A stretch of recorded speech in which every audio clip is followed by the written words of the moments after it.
So in the interest of all people, I think we are all set here. So I'll just set up the context. So today's session is on ESOP. We are being joined by Krishnakantji, Sachinji Maniyar, Nileshji Ladder, who's president of MIG, and Vijayji Bhutra, who's a partner with Krishnakantji and also a board member of MIG. Nileshji, over to you. Thank you, Ashishji. Ashishji, I would not be switching on my screen. I've got stuck with traffic, getting benefit of Zoom meetings. And I'm online with everyone. So another beauty of Zoom, no one gets late. So starting with this program, आज का program काफी interesting होगा. And we are trying to speak on the subject of motivation of our team members, especially in the tough situations that we are going through.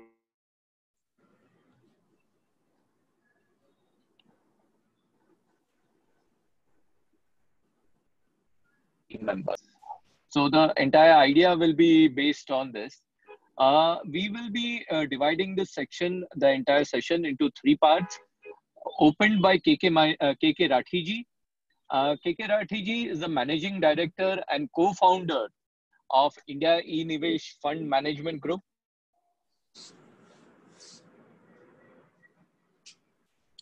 And he has over 3 decades of experience. He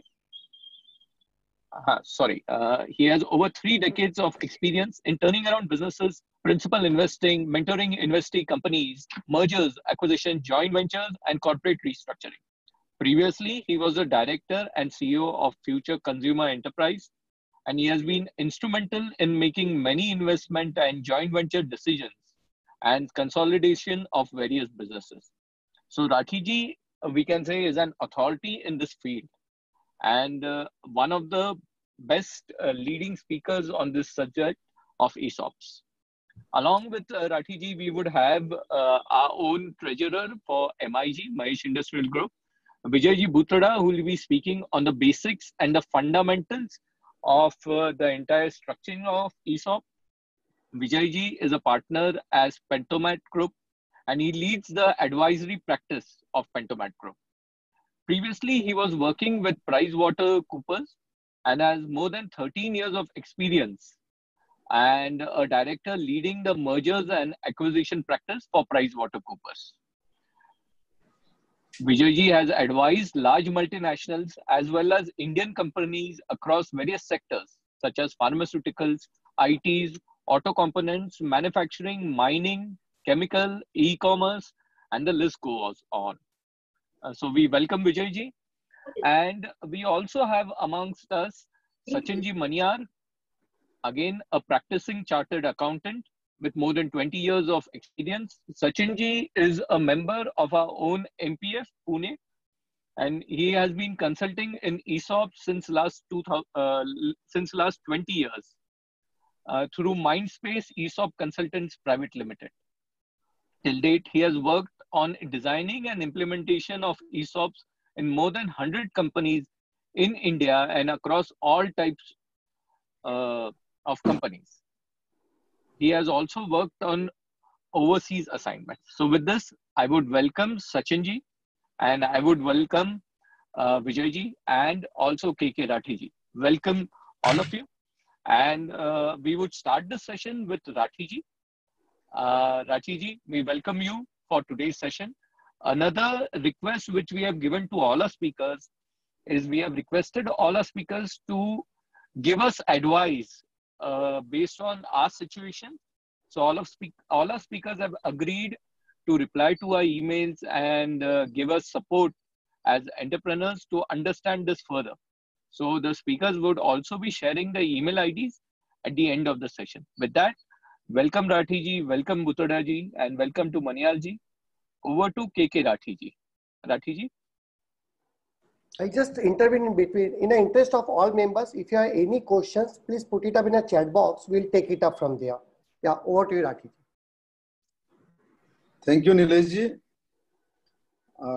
And thank you for inviting me to address all the entrepreneurs of Mysore Industrial Group and others.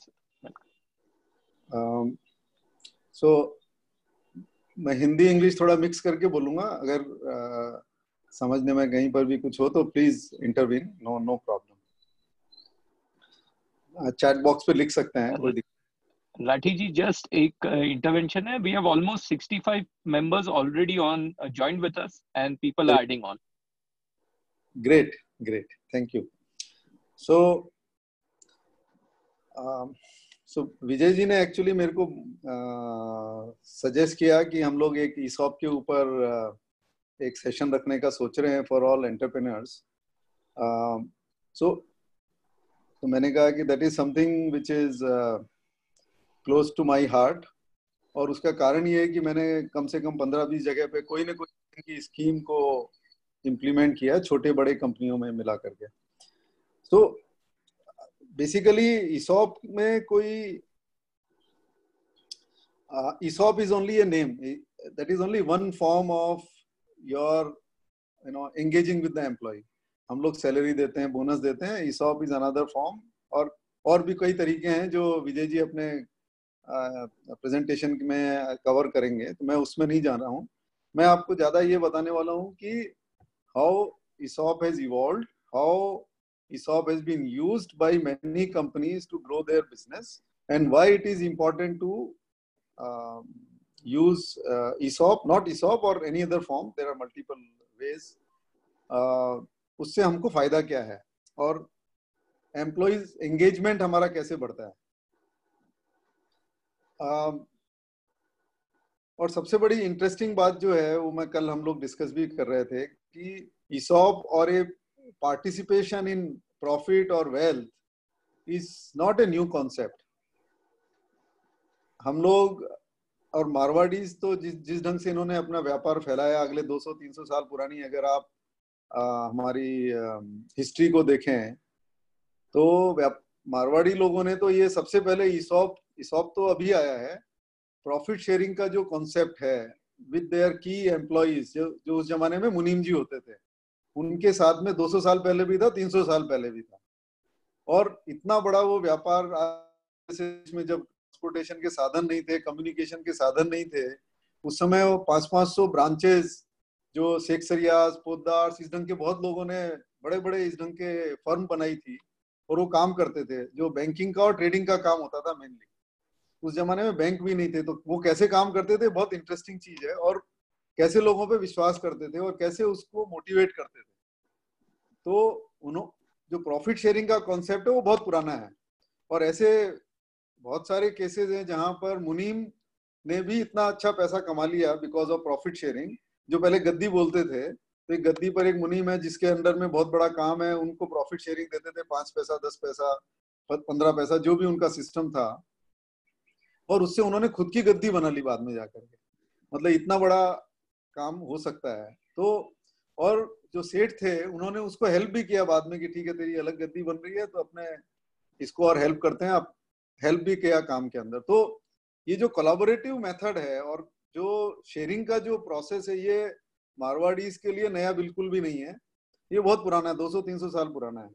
ESOP वाले system में क्या हो गया, हम लोग modern जो law है, companies law है, मॉडर्न जो स्ट्रक्चर्स हैं, कॉर्पोरेट स्ट्रक्चर हैं, उसके अंदर एक नया ढंग से उसको काम करना पड़ता है और कई तरह के कानून भी बनाने पड़ते हैं. तो ईसॉप का जो सिस्टम इंडिया में है, ईसॉप और अदर फॉर्म्स, वो सबसे ज्यादा जो पॉपुलर हुआ है वो स्टार्टअप्स के अंदर है. तो छोटी कंपनी है या बड़ी कंपनी है उससे कोई फर्क नहीं पड़ता है.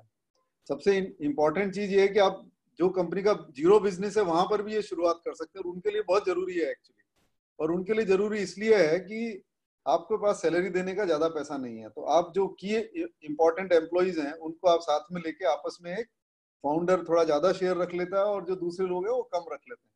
फिर और कोई ऐड होता है तो उसका थोड़ा कम होता है. तो उनका एक सीक्वेंस होता है, उसमें वो अपने आप एक, it is more like a sharing of wealth. It is not A profit sharing model, it's more of A sharing of wealth. क्योंकि स्टार्टअप में आपने देखा किस ढंग से वैल्यूएशन बढ़ता ही जाता है, और किसी के पास 2% है, 3% है, 5% है, 7% है, लेकिन उसका वैल्यू इतना बड़ा हो जाता है. फाउंडर्स का भी वैल्यू 7%, 10% ज्यादा नहीं होता है. ऐसा हो सकता है जैसे फ्लिपकार्ट के केस में हमने देखा कि 7%, 8% वैल्यू था, लेकिन उसमें इतना बड़ा उनके पास में $18 बिलियन का जो डील हुआ वॉलमार्ट के साथ में, उसमें उनको 7% या 8% ही था, लेकिन उससे भी इतनी बड़ी उनकी कैपिटल हो गई है कि आज वो खुद का अपना फैमिली ऑफिस बना लिया है उन लोगों ने। तो percentage is not important, what is important what you can do by coming together. I think that is the real issue. और आज के जमाने में बिजनेस बड़ा करने में सबसे बड़ा जो इम्पोर्टेंट चीज है कि आपके पास लोग कैसे हैं और वो लोग कब तक आपके साथ चलने के लिए तैयार हैं। और वही एक एंगेजमेंट है जो सबसे इम्पोर्टेंट है कि आप खुद के, आप इतने बिजनेसेस है आप लोगों के, आपने देखा होगा कि एक हमारा आदमी साथ में है 5 साल से है, 10 साल से है या 3 साल से है, वो अगर हमारे साथ में काम कर रहा है तो उसका मोटिवेशन क्या है। एक तो एम्प्लॉय होते हैं, लेकिन एक आपको एक्स्ट्रा कुछ किसी से भी कराना है या आपकी एक्सपेक्टेशन है और टैलेंटेड आदमी है, तो उसको क्या और चाहिए। उसको अगर आप एक वेल्थ क्रिएशन में अपॉर्चुनिटी देते हैं कोई भी तरीके से, तो एक बहुत बड़ा इंसेंटिव हो जाता है और वो भी आदमी एंटरप्रेन्योर की जैसे काम करता है। That is the most important change. वो एम्प्लॉय नहीं रहता है, फिर वो एंटरप्रेन्योर बन जाता है, क्योंकि वो भी आपके साथ में रिस्क ले रहा है। फाउंडर्स अपना रिस्क ले रहे हैं, उन्होंने पैसा भी लगाया, अपना सब कुछ लगा देते हैं वर्चुअली, वो बहुत बड़ा रिस्क लेते हैं। लेकिन उसके साथ में जो हमारे एम्प्लॉय हैं, जनरली हम लोग एम्प्लॉय को देखते हैं कि सैलरी दे दी और काम हो गया, तो उनका कोई रिस्क नहीं है as such, which is a fact कि काम ठीक नहीं चल रहा है तो वो एम्प्लॉय नौकरी छोड़ के और कहीं पे चले जाएंगे। लेकिन अगर वो उनको ये मालूम है कि कंपनी का ग्रोथ हो रहा है, कंपनी का वैल्यू बढ़ेगा, तो हमारे को भी उसमें फायदा होने वाला है, तो उनका सोचने का तरीका बदल जाता है। That is the biggest difference in working something like this. तो इसके लिए हम लोग, जैसे हमारा तो प्राइवेट इक्विटी फंड है, हम कई कंपनियों में इन्वेस्ट करते हैं, हमने 9 कंपनियों में इन्वेस्ट किया हुआ है अभी। हम हर जगह पर इंसिस्ट करते हैं कि जो हमारे की एम्प्लॉइज हैं, जो की मैनेजमेंट के लोग हैं, उनको हमको कुछ ना कुछ स्कीम बनानी है उनके लिए, और वो बनाते ही हैं हम लोग।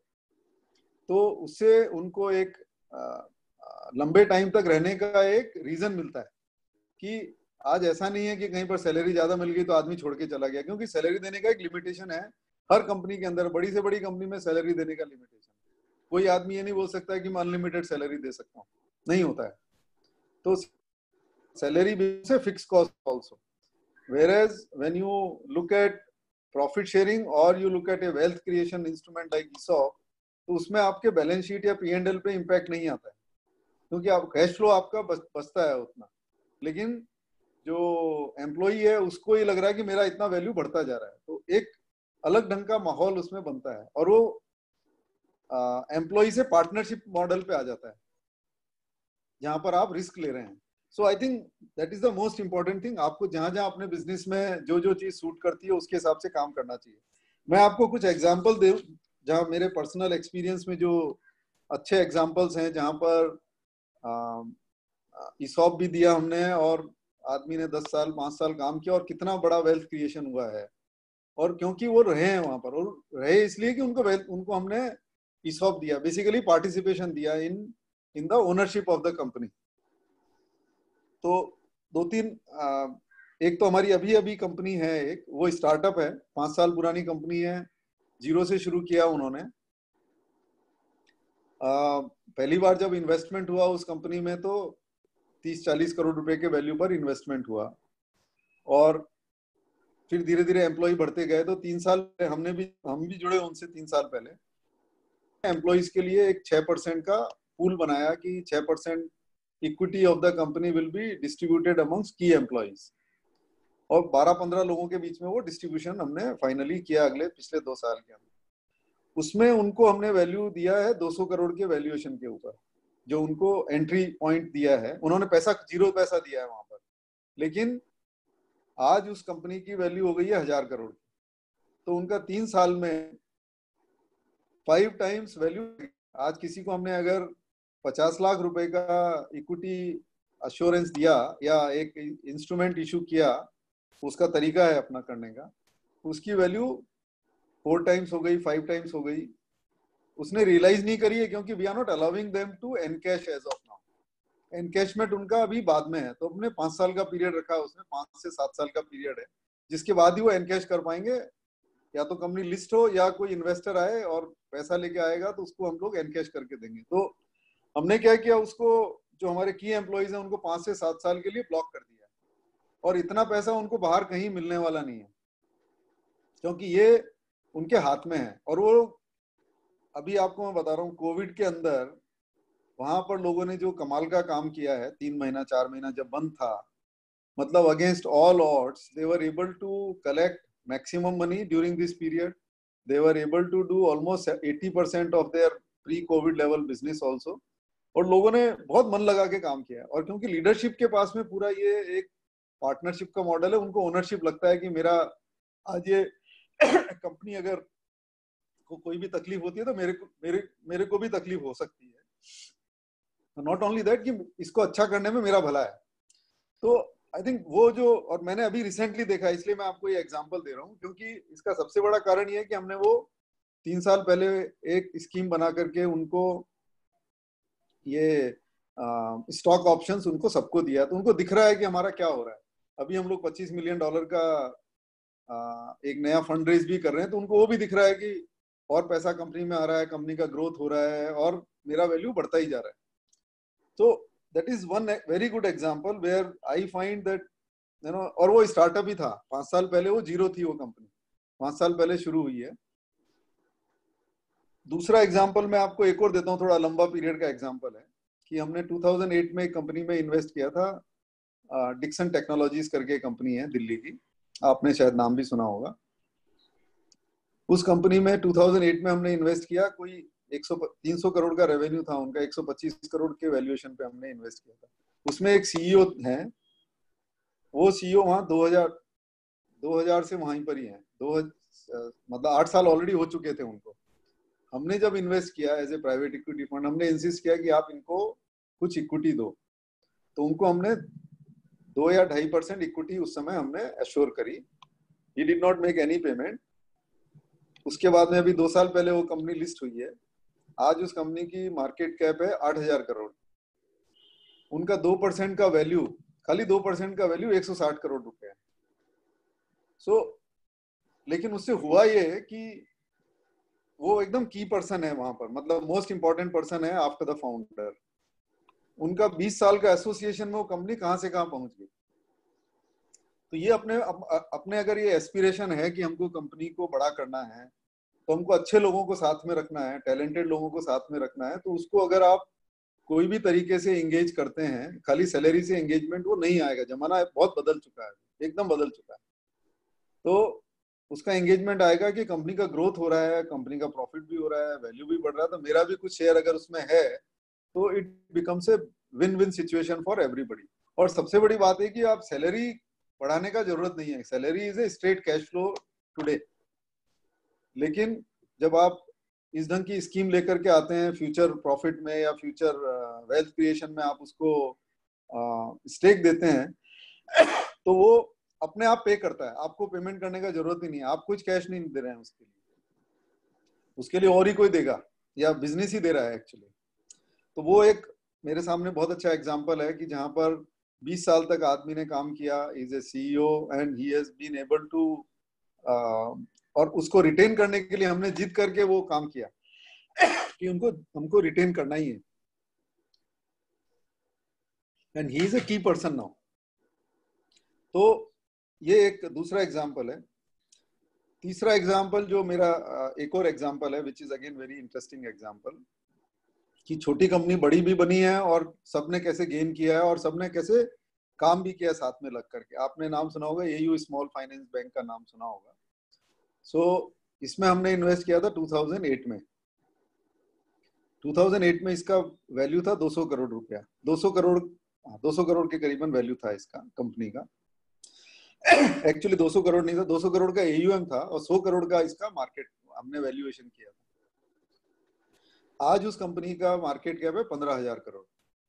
हमने उस समय ही 10% हमने पूल बनाया कि 10% हमारे की एम्प्लॉइज को हमको देना है. वो आज तक चल रहा है. उसमें से आप ये मान के चलिए उस कंपनी ने इतना अच्छा काम किया, 2000 लोगों के पास में स्टॉक ऑप्शन है आज की तारीख में, और कम से कम 100 लोग हैं जो करोड़पति बन चुके हैं. ये मैं अभी का बात बता रहा हूँ. मैं इन्फोसिस में भी ऐसा ही हुआ था लेकिन इन्फोसिस फिर बाद में बहुत बड़ा बन गया, तो वो फिर वैल्यू क्रिएशन उतना हो नहीं रहा है। पिछले 10 सालों में इन्फोसिस में वैल्यू क्रिएशन नहीं हो रहा है। ये हो सकता है छोटे से बड़े बनते हैं तभी, आप जब छोटे होते हैं तभी ये इसका ज्यादा वैल्यू होता है, क्योंकि उस समय आदमी की नीड भी होती है और आपका कैश फ्लो का भी ध्यान रखने का जरूरत होता है कि मेरा कैश फ्लो कम हो लेकिन मेरे को अच्छा आदमी अपने साथ में चाहिए। तो मेरा रिकमेंडेशन यही है कि जितने भी आपके अच्छे लोग हैं, आपको अगर आगे बढ़ना है, बड़ा करना है काम, आपको डेफिनेटली इस पर ध्यान देना चाहिए कि कैसे कोई भी तरीका हो। ये ESOP is only one way, क्योंकि ESOP is more like a corporate structure. किसी का LLP स्ट्रक्चर होता है, किसी का प्राइवेट लिमिटेड कंपनी है, आपको ओनरशिप में नहीं पार्टिसिपेशन देना है, तो भी कई तरीके हैं उसके। आपको लेकिन कोई ना कोई स्कीम बनानी चाहिए जिससे ओनरशिप का जो भावना है वो आदमी के अंदर आए। जो आपके एम्प्लॉई, जो की एम्प्लॉइज हैं, उनको लगे कि मैं भी थोड़ा ओनरशिप, मेरा भी ओनरशिप है और मेरे को इसको अपने, जैसे ओनर रात दिन खट के काम कर रहे हैं वैसे ही मेरे को भी काम करना है, अपना समझने लगे। मतलब वो एक बहुत क्लोज रिलेशनशिप हो जाती है और सबके जो इसको बोलते हैं alignment of interest, alignment of interest एक हो जाता है कि सबका आइडिया ये है कि कंपनी को कैसे बड़ा करना है। तो जैसे बहुत से हम किस्से सुनते हैं कि लोग बाग लीकेजेस करते हैं, कई तरह के बड़ी बड़ी कंपनियों में भी होते हैं, छोटी कंपनियों में भी होते हैं, जहां लोग बाग कोई तरीके से साइड से पैसा निकालने का कोशिश करते हैं, कोई क्या करते हैं। और ये अगर बड़ा कोई सीनियर आदमी करता है तो बहुत बड़ी प्रॉब्लम है ये, क्योंकि मालूम पड़ने में भी दिक्कत होती है। लेकिन अगर उसको ये लगता है सीनियर आदमी को कि I am also part of the ownership pattern, तो वो ये कभी नहीं करेगा, क्योंकि उसका भी नुकसान हो रहा है और उसको लेजिटिमेटली सब पैसा मिल ही रहा है। So I think it is very important that we create a structure which helps the people to be motivated, to dedicated, जहां पर वो इंटीग्रिटी बहुत बड़ी लेवल पे आ जाती है। इंटीग्रिटी के बहुत बड़े इश्यूज होते हैं आजकल, उसको आप कैसे रोकेंगे। और बड़ा काम में फिर हर फाउंडर है वो हर चीज को ध्यान में रख भी नहीं सकता है, कोई नहीं, पॉसिबल ही नहीं है कि छोटी से छोटी चीज आपके ध्यान में, आपको विश्वास तो करना ही पड़ेगा किसी के ऊपर। तो ऐसे जो भी टैलेंटेड लोग हों, जो जिनको आपको लगता हो कि हमारे साथ में अगले 10 साल 20 साल 5 साल काम कर सकते हैं और उससे बिजनेस बड़ा हो सकता है, तो उनके साथ में कोई ना कोई अरेंजमेंट अपने को करना चाहिए। That is the biggest issue in today's world, क्योंकि दो चीज होती है बिजनेस में, सर्वाइवल एंड ग्रोथ। सर्वाइवल एक लेवल पर होता है, आज की तारीख में हम सर्वाइवल देख रहे हैं, आज 6 महीने बाद में आपको ग्रोथ देखना ही पड़ेगा, कोई चॉइस ही नहीं है, क्योंकि growth is the only way to survive finally.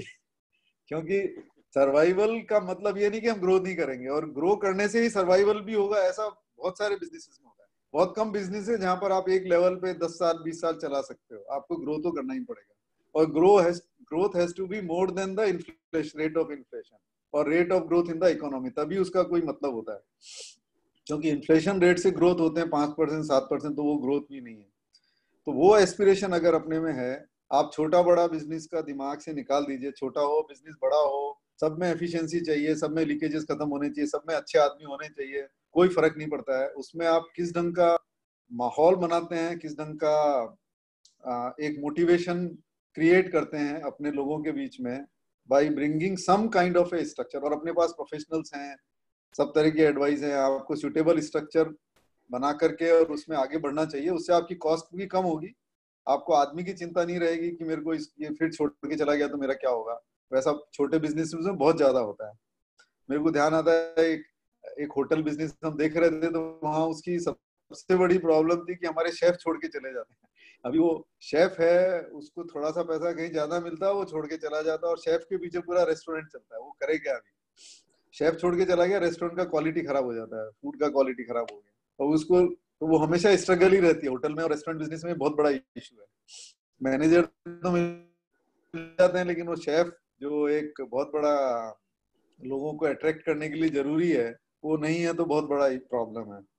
तो हर बिजनेस में ऐसे कहीं ना कहीं पर आपके कोई टेक्निकल आदमी होता है, बहुत की पर्सन होता है, उसको आपको लगता है कि ये छोड़ के चला गया तो मेरी तो फैक्ट्री कैसे चलेगी। हो सकता है कोई कभी किसी के सेल्स के आदमी होते हैं जो बहुत सीनियर हैं और उनके पीछे आप काफी बड़ा जिम्मेदारी भी लेते हैं, वो छोड़ के चले गए तो क्या होगा, दिमाग में रहता है।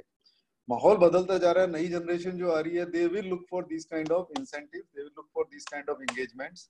पुराने लोग अलग ढंग के थे, उनको उतना एस्पिरेशन भी नहीं था, वो चल जाता था। अभी नए जो लोग आ रहे हैं, नई जनरेशन आ रही है, they would love to look at something like this wherever they work. और जो पर्टिकुलरली टैलेंटेड लोग हैं, जिनका डिमांड है मार्केट में, सबसे बड़ी इशू है कि जिसका डिमांड है मार्केट में, उसको रोकना तो बहुत ही मुश्किल हो जाता है। जैसे आईटी सेक्टर में बहुत बड़ा इशू है। आईटी में भी नॉर्मल काम करने वाले बहुत लोग होते हैं, लेकिन जो क्रीम होती है, टॉप लोग होते हैं, स्पेशल जिनके टैलेंट्स होते हैं, स्पेशल टेक्निकल एक्सपर्टाइज होती है, उन लोगों को रोकना बहुत मुश्किल होता है। वो चेंज ही करते रहते हैं। हमारे भी एक टेक्नोलॉजी कंपनी है जिसमें ये बहुत बड़ा इशू है।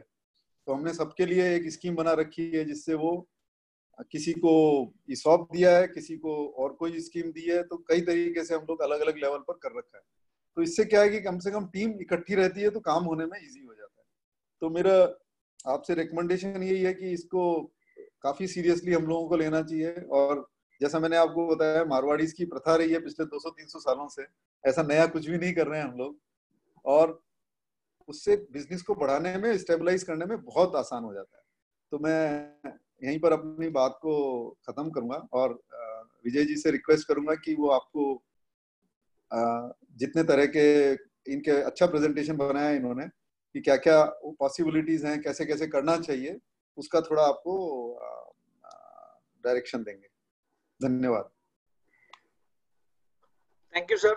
Thank you for a very enlightening examples, because ये बहुत जरूरी है कि हमको इसका इम्पोर्टेंस समझ में आए। एंड आपने काफी खूबसूरत तरीके से ये प्रेजेंट किया with very very practical examples, जहां आपने ये इम्प्लीमेंट किया। एंड उसका वैल्यू जो डिलीवर होता है, उसका एम्प्लॉइज के लिए भी बहुत बड़ा फायदा है और एम्प्लॉयर के लिए भी बहुत बड़ा फायदा है। ये बहुत खूबसूरती से आपने प्रेजेंट किया। बहुत बहुत धन्यवाद उसके लिए। मेरा थोड़ा सा टेक्निकल रहेगा प्रेजेंटेशन। मैं कोशिश करूंगा इसको थोड़ा सिंपल फॉर्म में प्रेजेंट करने का, बट जहां पे भी आपको कोई डाउट है प्लीज मुझसे पूछ लीजिएगा। Then and there I am fine with that.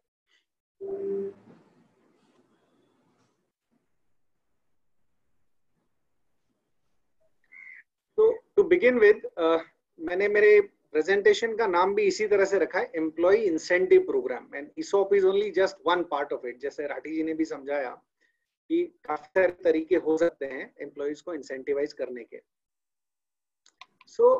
सबसे पहला बात कि ये क्यों होना चाहिए, एम्प्लॉय इंसेंटिव प्रोग्राम की जरूरत क्या है। तो राठी जी ने वैसे तो काफी बढ़िया लैंग्वेज में और एग्जाम्पल के साथ समझाया, बट मैं समराइज करना चाहूंगा यहाँ पे कि सबसे इम्पोर्टेंट है कि आज की तारीख में जो बिजनेसेस हैं बड़े कॉम्पिटिटिव हो गए हैं और काफी अलग अलग तरह के लोगों की रिक्वायरमेंट होती है। मार्केटिंग है, टेक्निकल है, ऑन द ग्राउंड एडमिनिस्ट्रेशन है, तो हर तरह के लोगों की जरूरत है। तो उसमें टैलेंट को अट्रैक्ट करने के लिए, उनको अच्छी तरह से मोटिवेट रखने के लिए और लंबे समय तक रिटेन करने के लिए हमको कुछ ना कुछ जरूर करना है। एंड एम्प्लॉय इंसेंटिव प्रोग्राम या ESOPs can be one of the very effective way, जो काफी टाइम टेस्टेड है और छोटे से लेकर बड़ी कंपनीज तक हर तरह की, हर साइज की कंपनी ने ये इम्प्लीमेंट किया है और उसके बेनिफिट्स मिले हैं, दोनों साइड को मिले हैं, एम्प्लॉयर को भी मिले हैं, एम्प्लॉयज को भी मिले हैं। एम्प्लॉयज के लिए सबसे बड़ा पॉइंट हो जाता है कि they participate in the business as owners also. तो उनके लिए एक बड़ा जॉब सेटिस्फेक्शन वाला काम हो जाता है कि अच्छा, हम इसके मालिक भी हैं, छोटे से ही हैं लेकिन मालिक हैं, तो जो भी खराब या जो भी अच्छा होना है कंपनी के साथ, उसके लिए हम अगर कुछ बेटर कर सकते हैं और हम कुछ वैल्यू ऐड कर सकते हैं तो हमारा भी फायदा है उसमें कंपनी के साथ साथ। तो वो एक जो ओनरशिप वाला पर्सपेक्टिव आ जाता है एम्प्लॉयज में, उससे कंपनी का भी काफी फायदा हो जाता है। साथ में जैसे राठी जी ने बताया, इंटीग्रिटी, वो भी एक ऐसा इशू है कि जो टेक केयर किया जा सकता है इसके साथ, बिकॉज लोगों ने ईसॉप्स के बेनिफिट देखे हैं, मैंने खुद प्रैक्टिकली देखा है। आई हैव अ फ्रेंड, मेरा एक दोस्त है जो एक फाइनेंशियल एडवाइजरी कंपनी में काम करता है। वो वहां पे अभी करीब 10 साल हो गए हैं उसको, और उसको भी ईसॉप्स मिले हैं वहां पे। आज वैल्यू जो ईसॉप्स की है उसकी, उसने पूरी जिंदगी जितनी नौकरी करके सेविंग्स नहीं की, उससे ज्यादा उसके ईसॉप्स की वैल्यू है आज। वो भले एकदम टॉप लेवल का एम्प्लॉय नहीं है, he is finance controller level, CFO को रिपोर्ट करता है, बट बिकॉज जिस तरह से उसने भी काम किया और बाद में जब ESOPs उसको भी मिल गए because he was considered as one of the talented and important employee, तो उसको भी ESOP मिले और उसकी वजह से आज उसके पास इतनी ज्यादा वेल्थ है कि वो उसका रिटायरमेंट बड़े आराम से निकल जाएगा विद दोज ESOPs। सो ये एक तरह का रिटायरमेंट प्लानिंग भी हो जाता है एम्प्लॉयज के लिए, तो उनके लिए वो एक टेंशन नहीं होता है कि जैसे आज इंडिया में हमारे पास रिटायरमेंट प्लानिंग के लिए या सोशल सिक्योरिटी मेजर्स बहुत स्ट्रांग नहीं है, जो धीरे धीरे शायद आएंगे आगे जाके, बट ESOP इस तरह का एक काफी अच्छा रोल उसमें प्ले कर सकता है। सेंस ऑफ ओनरशिप मैंने ऑलरेडी बात किया है, एंड ये सब का इम्पैक्ट ऑटोमेटिकली हमारे फाइनेंशियल परफॉर्मेंस में दिखेगा, क्योंकि कोई अगर सेंस ऑफ ओनरशिप से काम करता है और अपना फुल कंट्रीब्यूशन देता है तो naturally an organisation will benefit. Moving ahead, companies के लिए क्या मेन बेनिफिट्स हैं? सबसे इंपॉर्टेंट तो ये है कि ESOP जिस तरह का इंस्ट्रूमेंट है वो एक तरह का नॉन कैश इंसेंटिव है एम्प्लॉयज के लिए। सो आज जब आप ESOP देते हो तब कंपनी को जेब से एक पैसा नहीं देना है in terms of rewarding the employees, लेकिन उनको हम एक कंपनी का हिस्सा बना रहे हैं as a owner, and that in the long run as company will grow will automatically reward them. So सबसे बड़ा हमारे लिए फायदा एज ए एम्प्लॉयर ये है कि हम खर्चा कुछ नहीं कर रहे हैं लेकिन एम्प्लॉय को उसका बेनिफिट मिल रहा है, एम्प्लॉय को उसका सेटिस्फेक्शन है और उसको एक तरह का भरोसा है कि इससे मुझे काफी फायदा होगा आगे, और अगर मैं मन लगा के मेहनत करके कंपनी के लिए काम करूं तो मुझे इसका अच्छा खासा बेनिफिट मिलेगा, टू द एक्सटेंट कि मेरा रिटायरमेंट बेनिफिट का भी मुझे टेंशन नहीं रहेगा। तो ये सबसे बड़ा एम्प्लॉयर के लिए बेनिफिट है। एक ओनरशिप स्ट्रक्चर जो क्रिएट होता है, ओनरशिप फीलिंग जो एम्प्लॉयज को आती है, वो दूसरा बेनिफिट है। एम्प्लॉयज इस तरह से काम करेंगे तो ग्रोथ में जो पार्टिसिपेशन होता है वो अच्छा, एम्प्लॉयज का जो एट्रिशन रेट है यानी जो छोड़ के जाने वाला चक्कर है वो काफी कम हो जाता है, बिकॉज उनको पता है कि, और एक्चुअली ESOP प्लान डेवलप भी इसी तरह किए जाते हैं कि एक एम्प्लॉय को 5, 7, 10 साल तक बांध के रखें।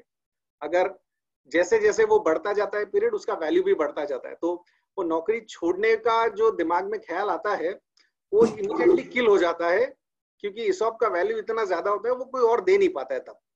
तो इसके लिए वो इम्पोर्टेंट है, और एंड दिस एंश्योर्स कि हमारे यहाँ से एम्प्लॉयज कम से कम छोड़ के जाए, और जो लॉयल्टी वाला पूरा एक माहौल बन जाता है, that overall benefits the company. So ESOP plan या एम्प्लॉय इंसेंटिव प्रोग्राम एक कंपनी की ग्रोथ के लिए एक इम्पोर्टेंट पिलर बन सकता है, और इसको हमेशा हमको ध्यान में रखते हुए सोचना चाहिए जहां हमको काफी ग्रोथ की आशा है और हम करना चाहते हैं, आगे बढ़ना चाहते हैं अपने बिजनेस को लेके, तो बहुत सीरियसली इस बात को सोचना जरूरी है। I will now come to the type of ESOPs या type of incentive programs which an employer can implement, और ये बड़े broadly जो प्लान्स हैं जो फेमस हैं, जो प्रैक्टिकली यूज किए जाते हैं, मैं वो ले रहा हूँ। इसमें काफी और कॉम्प्लिकेटेड तरीके हो सकते हैं और इनके भी काफी सारे कॉम्बिनेशंस होते हैं, बट मैं अभी बिगिनिंग में थोड़ा सिंपल रखना चाहूंगा और एक ब्रॉड कैटेगरी आपको मैं बता देता हूँ। तो पहला है इसमें employee stock option plan, which is in short called as a ESOP. So employee stock option plan में नॉर्मली ऐसा होता है कि हम एम्प्लॉयज को एक एम्प्लॉयज के लिए एक स्कीम बनाते हैं स्टॉक ऑप्शन का, और उसमें उनके डेजिग्नेशन के हिसाब से, उनके एक्सपीरियंस के हिसाब से उनको एक कमिटमेंट देते हैं कि हम आपको इतने शेयर्स देंगे over a period of 5 years, 7 years, 10 years। अगर आप इस तरह से परफॉर्म करेंगे तो आपको इतने शेयर्स मिलते रहेंगे ट्रांचेस में या इंस्टॉलमेंट्स में। एंड उसके लिए या तो कंपनी उनको कुछ भी चार्ज नहीं करती है या बड़ा नॉमिनल अमाउंट चार्ज करती है to take care the administration of plan, या फिर वो सीरियसनेस लाने के लिए कुछ कंपनीज थोड़ा चार्ज करती हैं, कुछ कंपनीज कुछ भी नहीं करती हैं। जैसे स्टार्टअप्स हैं, तो स्टार्टअप्स में ऑब्वियसली ना कोई देना चाहेगा और ना एम्प्लॉयर का भी रिक्वायरमेंट है कि कुछ पैसा दें वो अभी। तो टिपिकली स्टार्टअप्स में वो स्ट्राइक प्राइस या एक्सरसाइज प्राइस जिसे हम बोलते हैं ESOP में, वो 0 होता है, और फिर एम्प्लॉयज को over a period of time shares मिलते जाते हैं कंपनी के। दूसरा है स्टॉक अप्रिसिएशन राइट्स। अब ये जो स्टॉक अप्रिसिएशन राइट वाला कॉन्सेप्ट है, ये प्राइवेट कंपनीज में काफी पॉपुलर है और MNCs में काफी पॉपुलर है, बिकॉज यहाँ पे एक जो मेजर डिफरेंस है एम्प्लॉय स्टॉक ऑप्शन प्लान में और स्टॉक अप्रिसिएशन राइट में, वो ये है कि स्टॉक ऑप्शन प्लान में हम एक्चुअली कंपनी के शेयर्स एम्प्लॉयज को इशू करते हैं over a period of time, जो भी क्राइटेरिया है उसके मीट होने के बाद। और स्टॉक अप्रिसिएशन राइट में हम सिर्फ एक राइट देते हैं एम्प्लॉयज को लिखित में कि आपको कंपनी के इतने शेयर्स का राइट है और आज उसकी वैल्यू मान लीजिए 50 रुपए है, और आगे चल के फ्यूचर में 5 साल 10 साल बाद जब इसकी वैल्यू 500 रुपए हो जाएगी, तो ये जो बीच का बेनिफिट है 500 से 50 से लेकर 500 तक का, यानी 450 रुपए, ये आपका गेन है और ये हम आपको बाद में कैश में दे देंगे। सो स्टॉक अप्रिसिएशन राइट इस कॉन्सेप्ट पे काम करता है कि आपके स्टॉक की जो वैल्यू बढ़ रही है उसका हमने आपको राइट दे दिया है और वो हम बाद में आपको कैश में सेटल कर देंगे। सो स्टॉक अप्रिसिएशन राइट के पीछे का लॉजिक ये है कि जो एम्प्लॉयर एक्चुअल शेयर्स नहीं देना चाहते हैं एम्प्लॉइज को, ताकि उससे शेयर होल्डिंग स्ट्रक्चर में कॉम्प्लिकेशंस ना हो या आगे जाके उनके जो प्लान्स है उसमें दिक्कत नहीं आए, तो उसकी वजह से, या फिर एमएनसीज होते हैं टिपिकली, उनका हमेशा एक ग्लोबली उनका रिक्वायरमेंट होता है कि हम आउटसाइड हमारे होम कंट्री जहाँ पे भी काम कर रहे हैं वो हमारा 100% सब्सिडरी हो। तो सब्सिडरीज के एम्प्लॉयज को किसी को एक्चुअली शेयर्स को इशू नहीं करता है एमएनसीज में, तो वहां पे वो चाहते हैं कि इस तरह का स्टॉक अप्रिसिएशन राइट, और इसे ग्लोबल लैंग्वेज में फैंटम स्टॉक्स भी कहते हैं, तो वो एक स्ट्रक्चर हो सकता है कि जहां हम एक्चुअल स्टॉक नहीं दें लेकिन शेयर का प्राइस जो अप्रिशिएट हो रहा है या कंपनी की वैल्यू जो बढ़ रही है उसका बेनिफिट एम्प्लॉयज को over a period of time मिल जाए। इसको करने के लिए एक बहुत जरूरी चीज ये है कि जब हम स्टॉक अप्रिसिएशन राइट दें तो हर साल इसके लिए कुछ प्रोविजन भी करते जाएं हमारे बुक्स में, ताकि जब देने की बारी आए एक्चुअली पैसा, तब हमारे पास एक सफिशिएंट फंड भी हो। तो क्योंकि नहीं तो एक साथ बर्डन भी आ जाएगा, तो इसे बड़ा केयरफुली प्लान करना जरूरी है। और तीसरा जो वेरिएंट है वो है employee stock purchase scheme. Okay sorry, before coming to that, stock appreciation right में भी थोड़े से वेरिएशन हो सकते हैं। एक जो मैंने बताया कैश सेटलमेंट वाला जो स्टॉक अप्रिसिएशन राइट है वो, दूसरा स्टॉक अप्रिसिएशन राइट ऐसा भी हो सकता है कि हम उसको इक्विटी शेयर्स में सेटल करें, यानी कि आज हमने आपको राइट दे दिए कि कंपनी का वैल्यू 50 रुपए है और वो जब 500 रुपए होगा तो डिफरेंस का आपको बेनिफिट मिलेगा, लेकिन ये डिफरेंस हम आपको कैश में ना देते हुए हो सकता है कंपनी के शेयर्स भी दे दें, तो वो ऑप्शन रख सकते हैं हम। और उसी से मिलके तीसरा जो ऑप्शन बनता है with in stock appreciation right, equity plus cash settlement. So हम ऑप्शन रख सकते हैं सार्स में कि हम या तो आपको कैश दे देंगे या आपको इक्विटी दे देंगे। तो जहां पे कंपनी को लगता है कि ये एम्प्लॉय आगे भी जाके हमारे साथ रहेगा और हमको कोई प्रॉब्लम नहीं होगा आगे जाके, तो वहां जहां ओनर्स कंफर्टेबल है वो इक्विटी शेयर्स भी दे सकते हैं। लेकिन जहां लगता है कि भी आगे जाके इससे कोई तकलीफ हो सकती है, रिस्क हो सकता है, या वो थोड़ा सा चंचल है, आगे जाके क्या करेगा पता नहीं है, तो हम हो सकता है उसको कैश में सेटल कर दें। So that depends on the type of employee, company का थॉट प्रोसेस क्या है, मैनेजमेंट का थॉट प्रोसेस क्या है, आगे के प्लान क्या है, ये सब कंसिडर करते हुए हम इसमें से कोई भी ऑप्शन चूज करके प्लान कर सकते हैं। अच्छा, तीसरा जो हिस्सा है employee stock purchase scheme, this is more or less similar to ESOP only. इसमें एक इंपॉर्टेंट फर्क ये होता है एम्प्लॉय स्टॉक परचेज स्कीम में नॉर्मली जो मार्केट प्राइस है उससे कुछ डिस्काउंट में हम शेयर्स एम्प्लॉयज को मार्केट से परचेज करके दे देते हैं, और टिपिकली ये जो इम्प्लीमेंट होता है एक ट्रस्ट के थ्रू मोस्टली इम्प्लीमेंट किया जाता है, और लिस्टेड कंपनीज में ज्यादा पॉपुलर है कंपेयर टू अनलिस्टेड कंपनीज। तो उसमें एक ट्रस्ट बना दिया जाता है, ट्रस्ट को कंपनी खुद अपने पैसे से लोन देता है, फंडिंग करता है, और वही पैसे से मार्केट से ट्रस्ट खरीद सकती है शेयर्स, और वो शेयर्स फिर आप एम्प्लॉयज को अकाउंट में दे देते हो या करंट मार्केट प्राइस पे भी दे देते हैं, क्योंकि आगे जाके प्राइस बढ़ना है पता है। सो उसमें वेरिएशन हो सकता है, वो डिस्काउंट कितना देना है, 5%, 10%, 15% या 20%, वो अपने एम्प्लॉयर का थॉट प्रोसेस है, वो जैसा चाहे वो उसमें कर सकते हैं, उसमें काफी फ्लेक्सिबिलिटी है।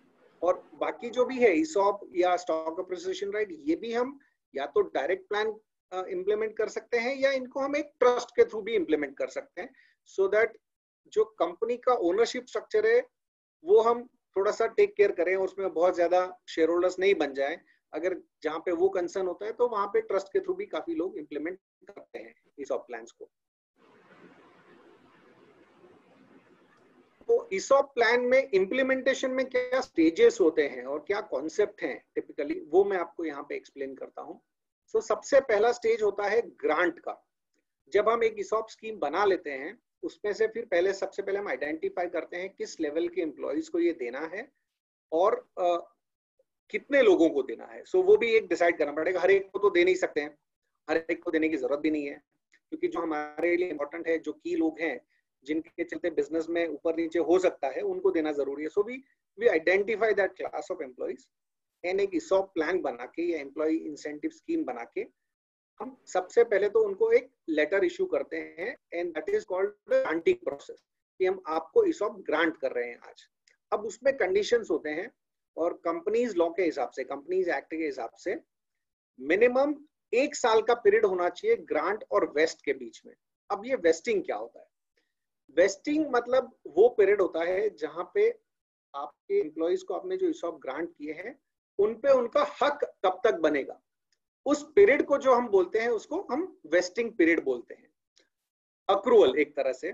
तो टिपिकली वेस्टिंग 4 से 5 साल या 7 साल तक भी हो सकता है एंड सारे शेयर्स एक साथ नहीं देके हम ऐसी कंडीशन रख सकते हैं to retain the employees for longer period, कि आपको मान लो 100 शेयर्स ग्रांट किए हैं ESOP में, तो उसमें से पहले साल में मान लीजिए 15 शेयर आपको वेस्ट होंगे, दूसरे साल में मान लीजिए आपको और 15 होंगे। इस तरह से हम इसको 5 से 6 साल में डिवाइड कर सकते हैं and that will help us in retaining the employee also for a longer period of time.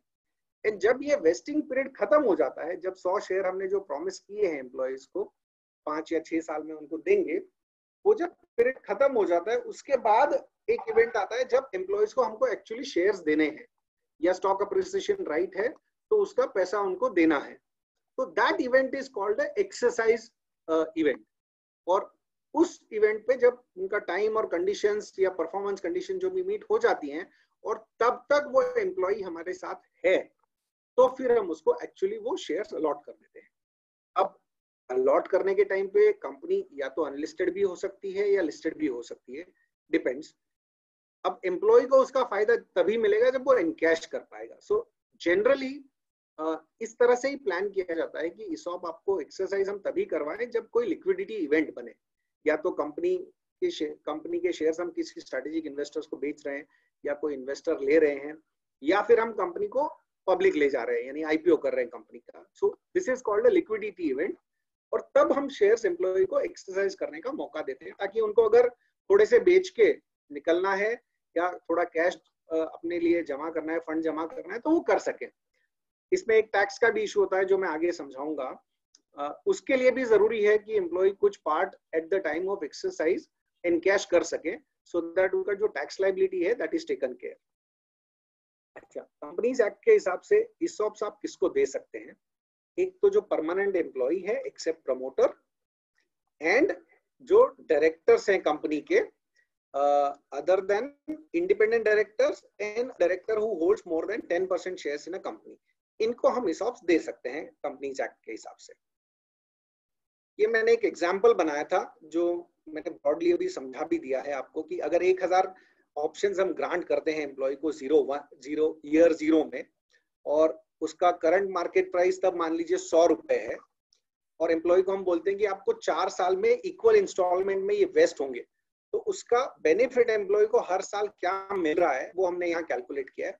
तो फर्स्ट ईयर में जैसे 100 शेयर उनको हमने फर्स्ट ईयर में 25 शेयर उनको ग्रांट किए, करंट मार्केट वैल्यू 100 रुपए था, और नेक्स्ट ईयर मान लीजिए 150 रुपया हो गया, तो 25 शेयर के हिसाब से 12,500 रुपए का वो एम्प्लॉय का फायदा हो गया।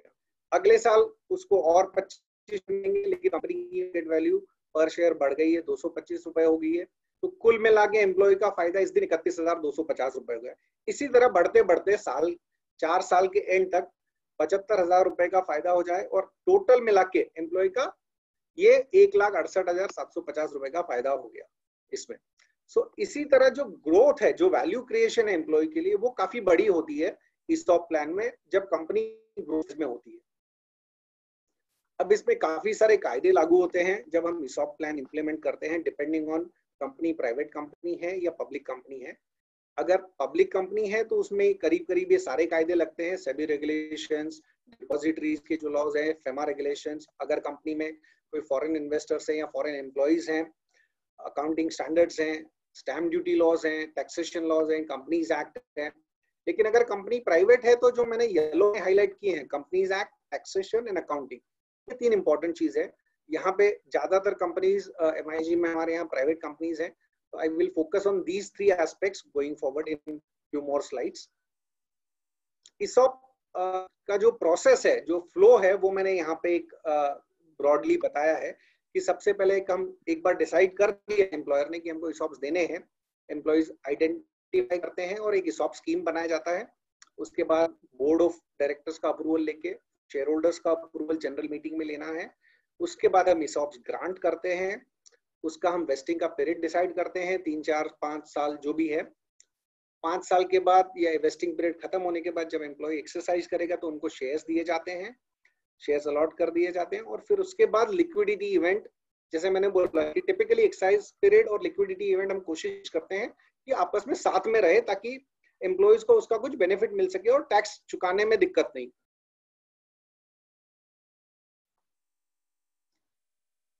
कंपनीज एक्ट के इम्प्लीकेशंस मैं इसमें ज्यादा डिटेल में नहीं जाता हूं। सबसे इंपॉर्टेंट एक चीज जो है मैं बता देता हूं कि ESOPs एक बार देने के बाद अगर उनमें कुछ वेरिएशन करना है, कुछ चेंज करना है ESOPs के टर्म्स में, तो वो कंपनी को एक स्पेशल रेजोल्यूशन यानी 75% शेयर होल्डर जो है वो साथ में मिलके एक रेजोल्यूशन पास करना जरूरी है।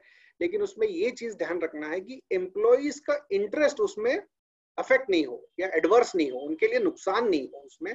सो वो एक ध्यान रखना जरूरी है। बाकी काफी फ्लेक्सिबिलिटी है कंपनीज एक्ट में प्राइवेट कंपनीज के लिए ESOPs देते टाइम। जैसे ESOPs में जब तक आपके ESOP शेयर्स एक्सरसाइज नहीं होते हैं, एम्प्लॉइज को वोटिंग राइट या डिविडेंड राइट्स नहीं मिलेंगे। तो आपको ये कंफर्ट है कि भाई 5-7 साल तक तो सारा कंट्रोल मेरे पास है, उनको ना डिविडेंड जाएगा ना वोटिंग करने का कोई हक है जब तक वो एक्सरसाइज करते हैं। तो 5-7 साल का काफी अच्छा प्लानिंग हो जाता है और एम्प्लॉय आपके पास रिटेन उसमें से काफी टाइम तक। अच्छा, ये ESOPs नॉर्मली आप ट्रांसफर नहीं कर सकते हो, वो कंडीशन ही होता है। अगर बाकी सारे प्रोविजंस हैं कि एम्प्लॉय की अगर बीच में डेथ हो जाए तो फिर उसका क्या किया जाए, वो सब प्लान किया जा सकता है। Coming to accounting implications, accounting में जो हम ESOPs एम्प्लॉयज को दे रहे हैं, जो फेयर वैल्यू है अपने शेयर्स की जिस दिन हम ESOPs देते हैं एम्प्लॉय को यानी शेयर्स अलॉट करते हैं, माइनस द एक्सरसाइज प्राइस, यानी जो एम्प्लॉयज हैं हम उसके लिए कंट्रीब्यूशन ले रहे हैं। मान लीजिए 400 रुपए अगर फेयर वैल्यू है शेयर्स की उस दिन और 100 रुपया हम एम्प्लॉय से ले रहे हैं, तो 300 रुपए जो है एम्प्लॉय को हम बेनिफिट दे रहे हैं और कंपनी इसको 300 रुपए को खर्चा क्लेम कर सकती है, डिडक्शन क्लेम कर सकती है, even for tax purposes. So accounting में भी ये रेवेन्यू एक्सपेंडिचर माना जाता है एंड टैक्स पर्पस के लिए भी आप इसका खर्चा क्लेम कर सकते हैं। तो भले ही आपने कैश में खर्चा नहीं किया, लेकिन इनकम टैक्स डिपार्टमेंट यानी टैक्स लॉज इसको एक डिडक्टेबल एक्सपेंस ट्रीट करता है। So in the hands of employer यानी कंपनी के हाथ में टैक्स ट्रीटमेंट के 2 पहलू हैं। एक जो मैंने अभी बताया कि डिडक्टेबल एक्सपेंडिचर मिलता है जो भी ESOP बेनिफिट आप एम्प्लॉयज को दे रहे हैं वो, और दूसरा ये कि जब आपको ESOP एक्सरसाइज करवा रहे हैं एम्प्लॉयज को, तब जो बेनिफिट है वो एक सैलरी की तरह ट्रीट होता है फॉर टैक्स पर्पस, और उस सैलरी पे एम्प्लॉयर का रिस्पॉन्सिबिलिटी कि TDS काटा जाए अप्रोप्रिएटली। तो वो TDS काटना जरूरी है। अब काफी सिचुएशन ऐसे हैं कि ESOP में आप शेयर्स दे रहे हो तो वो TDS कैसे लिया जाए एम्प्लॉयज से। सो टिपिकली वो एम्प्लॉयज को कैश में देना पड़ता है और वो एम्प्लॉयज से कैश में हमको लेना भी जरूरी है for depositing with the government. So उस तरह से वो TDS का एडजस्टमेंट करना पड़ता है। प्रैक्टिकली कैश में ही लेते हैं एम्प्लॉयज से। कुछ केसेस होते हैं जहाँ पे एम्प्लॉयर चाहते हैं कि भाई चलो एम्प्लॉयज को कैश का बर्डन नहीं आए, तो फिर वो ESOP वैल्यू में एडजस्ट करके उतने फिर उनको ESOP शेयर्स कम इशू किए जाते हैं और फिर TDS कंपनी अपने हिसाब से अपने जेब से भर देती है गवर्नमेंट को। अब एम्प्लॉयज के लिए इसका टैक्स ट्रीटमेंट ऐसा है, जो भी ESOP मिलते हैं यानी जो बेनिफिट है हमने अभी जो कैलकुलेट किया 300 रुपए का, वो एम्प्लॉय के सैलरी इनकम ट्रीट होता है और उस पे एम्प्लॉय को टैक्स भरना पड़ता है अपने स्लैब रेट के हिसाब से। सो मैक्सिमम स्लैब बिंग 30%, तो उसके हिसाब से एम्प्लॉय को उस पे टैक्स भरना होता है और उतना टैक्स कंपनी काट भी लेती है, TDS काट लेती है। अच्छा, दूसरा 400 रुपए में आज एम्प्लॉय को शेयर मिल गया तो एम्प्लॉय के लिए वो शेयर की कॉस्ट हो जाती है 400 रुपए फॉर टैक्स पर्पस, और जब भी वो मार्केट में बेचेगा मान लीजिए जो भी लिक्विडिटी इवेंट है, या तो आपकी कंपनी का, आप कंपनी में कोई स्ट्रेटेजिक पार्टनर ले रहे हो या आप लिस्ट कर रहे हो, लिस्टिंग होने के बाद जब एम्प्लॉय उसको बेचता है मार्केट में, तो 400 रुपए के ऊपर जो भी गेन होता है उस पे एम्प्लॉय को टैक्स भरना है। अब वो लिस्टेड है या अनलिस्टेड है, उस पर डिपेंड करता है आपका टैक्स रेट क्या है। लिस्टेड है तो 10% टैक्स रेट होता है, अनलिस्टेड है तो 20% टैक्स रेट है, अगर आपने 2 साल से ज्यादा शेयर्स होल्ड किए हैं तो। ये कुछ बड़े कंपनीज के अलावा भी काफी सारे एग्जांपल्स हैं जहां पे ESOPs अलग अलग तरह की स्कीम्स इंप्लीमेंट की है। तो एम्प्लॉय स्टॉक ऑप्शन प्लान में ये 3 नाम हम दे सकते हैं, जस्ट डायल है, ओयो है, फर्स्ट कैपिटल फर्स्ट है। Stock appreciation right Saregama, Mindtree और कोटक जैसे कंपनीज ने इम्प्लीमेंट किया हुआ है। हेवेल्स, जिंदाल और सेंट्रल बैंक ऑफ इंडिया, इन्होंने इस ESPS स्कीम भी इम्प्लीमेंट किया है। हमने भी हमारे काफी सारे क्लाइंट्स में जो लिस्टेड है टिपिकली, उनको ESPS का कॉन्सेप्ट काफी पसंद आता है, जो SME लिस्टेड कंपनीज है टिपिकली, बिकॉज एक तरह से उनका ये होता है कि वो शेयर्स एम्प्लॉयज को दे रहे हैं तो एम्प्लॉय का इंसेंटिव भी हो जाता है, और दूसरा जो एम्प्लॉय है डायरेक्टली इनडायरेक्टली उनके कंट्रोल में है। तो other than promoter share holding, वो भी कुछ शेयर्स हैं जिसपे उनका डायरेक्ट इनडायरेक्ट थोड़ा कंट्रोल होता है। सो इसलिए भी लिस्टेड कंपनी जो छोटे हैं उनको ये काफी अच्छा लगता है ESPS वाला जो प्लान है। That's it from my side. Thank you so much for the patient listening. And कुछ सवाल होंगे तो I'll be happy to take.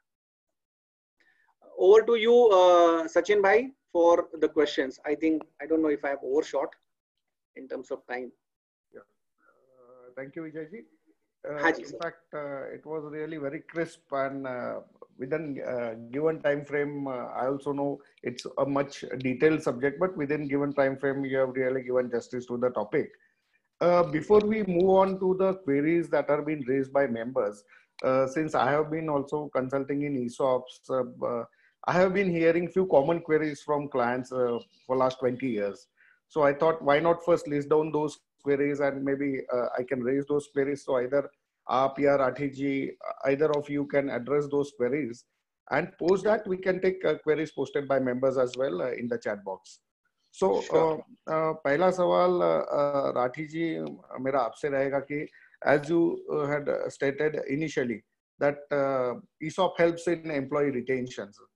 So actually ये रिटेंशन कैसे यानी कि क्यों एम्प्लॉय रिटेन होता है? Any logic if you could just explain in brief that why a employee gets hooked? Means I know you are explaining, but थोड़ा और stress देके आप बता पाओ तो it would be better. Why should a person get hooked if he has got ESOP with the company? देखिए, ये retention आपको टॉप एम्प्लॉइज के लिए ही ज्यादा यूज करना चाहिए. रिटेंशन का जो स्ट्रेटेजी है उसमें यह है कि you need those people for a longer period with you, क्योंकि आप एक हाइपर ग्रोथ फेज में हैं, उस समय ही उनका जरूरत ज्यादा होता है. स्टेबल बिजनेस के अंदर उतना बड़ा इशू नहीं होता है. So one is that condition is that business should be in A high growth phase. That is number 1. Number 2, जो एम्प्लॉय रिटेन क्यों होगा? क्योंकि अगर वो हाई ग्रोथ बिजनेस में उनको there is some share which they are getting, उनको समझ में आ रहा है कि मेरा जो रेम्यूनरेशन है उससे कई गुना मेरा यहाँ पर भी बन रहा है, साथ में बन रहा है, कई गुना बन रहा है जितना भी बन रहा है, तो वो उनको बाहर में कहीं पर भी हर जगह पर मिलना पॉसिबल नहीं है. क्योंकि आप कहीं पर भी बाहर जाते हैं, पहले आपको अपनी क्रेडिबिलिटी जमानी पड़ती है, उसके बाद में आपको कुछ ऑफर होता है, unless you are at a very high level of name. कुछ लोग होते हैं जो नाम के कारण इधर से उधर जाते हैं और उनको बहुत कुछ मिल जाता है वैसे, लेकिन लोग कम होते हैं.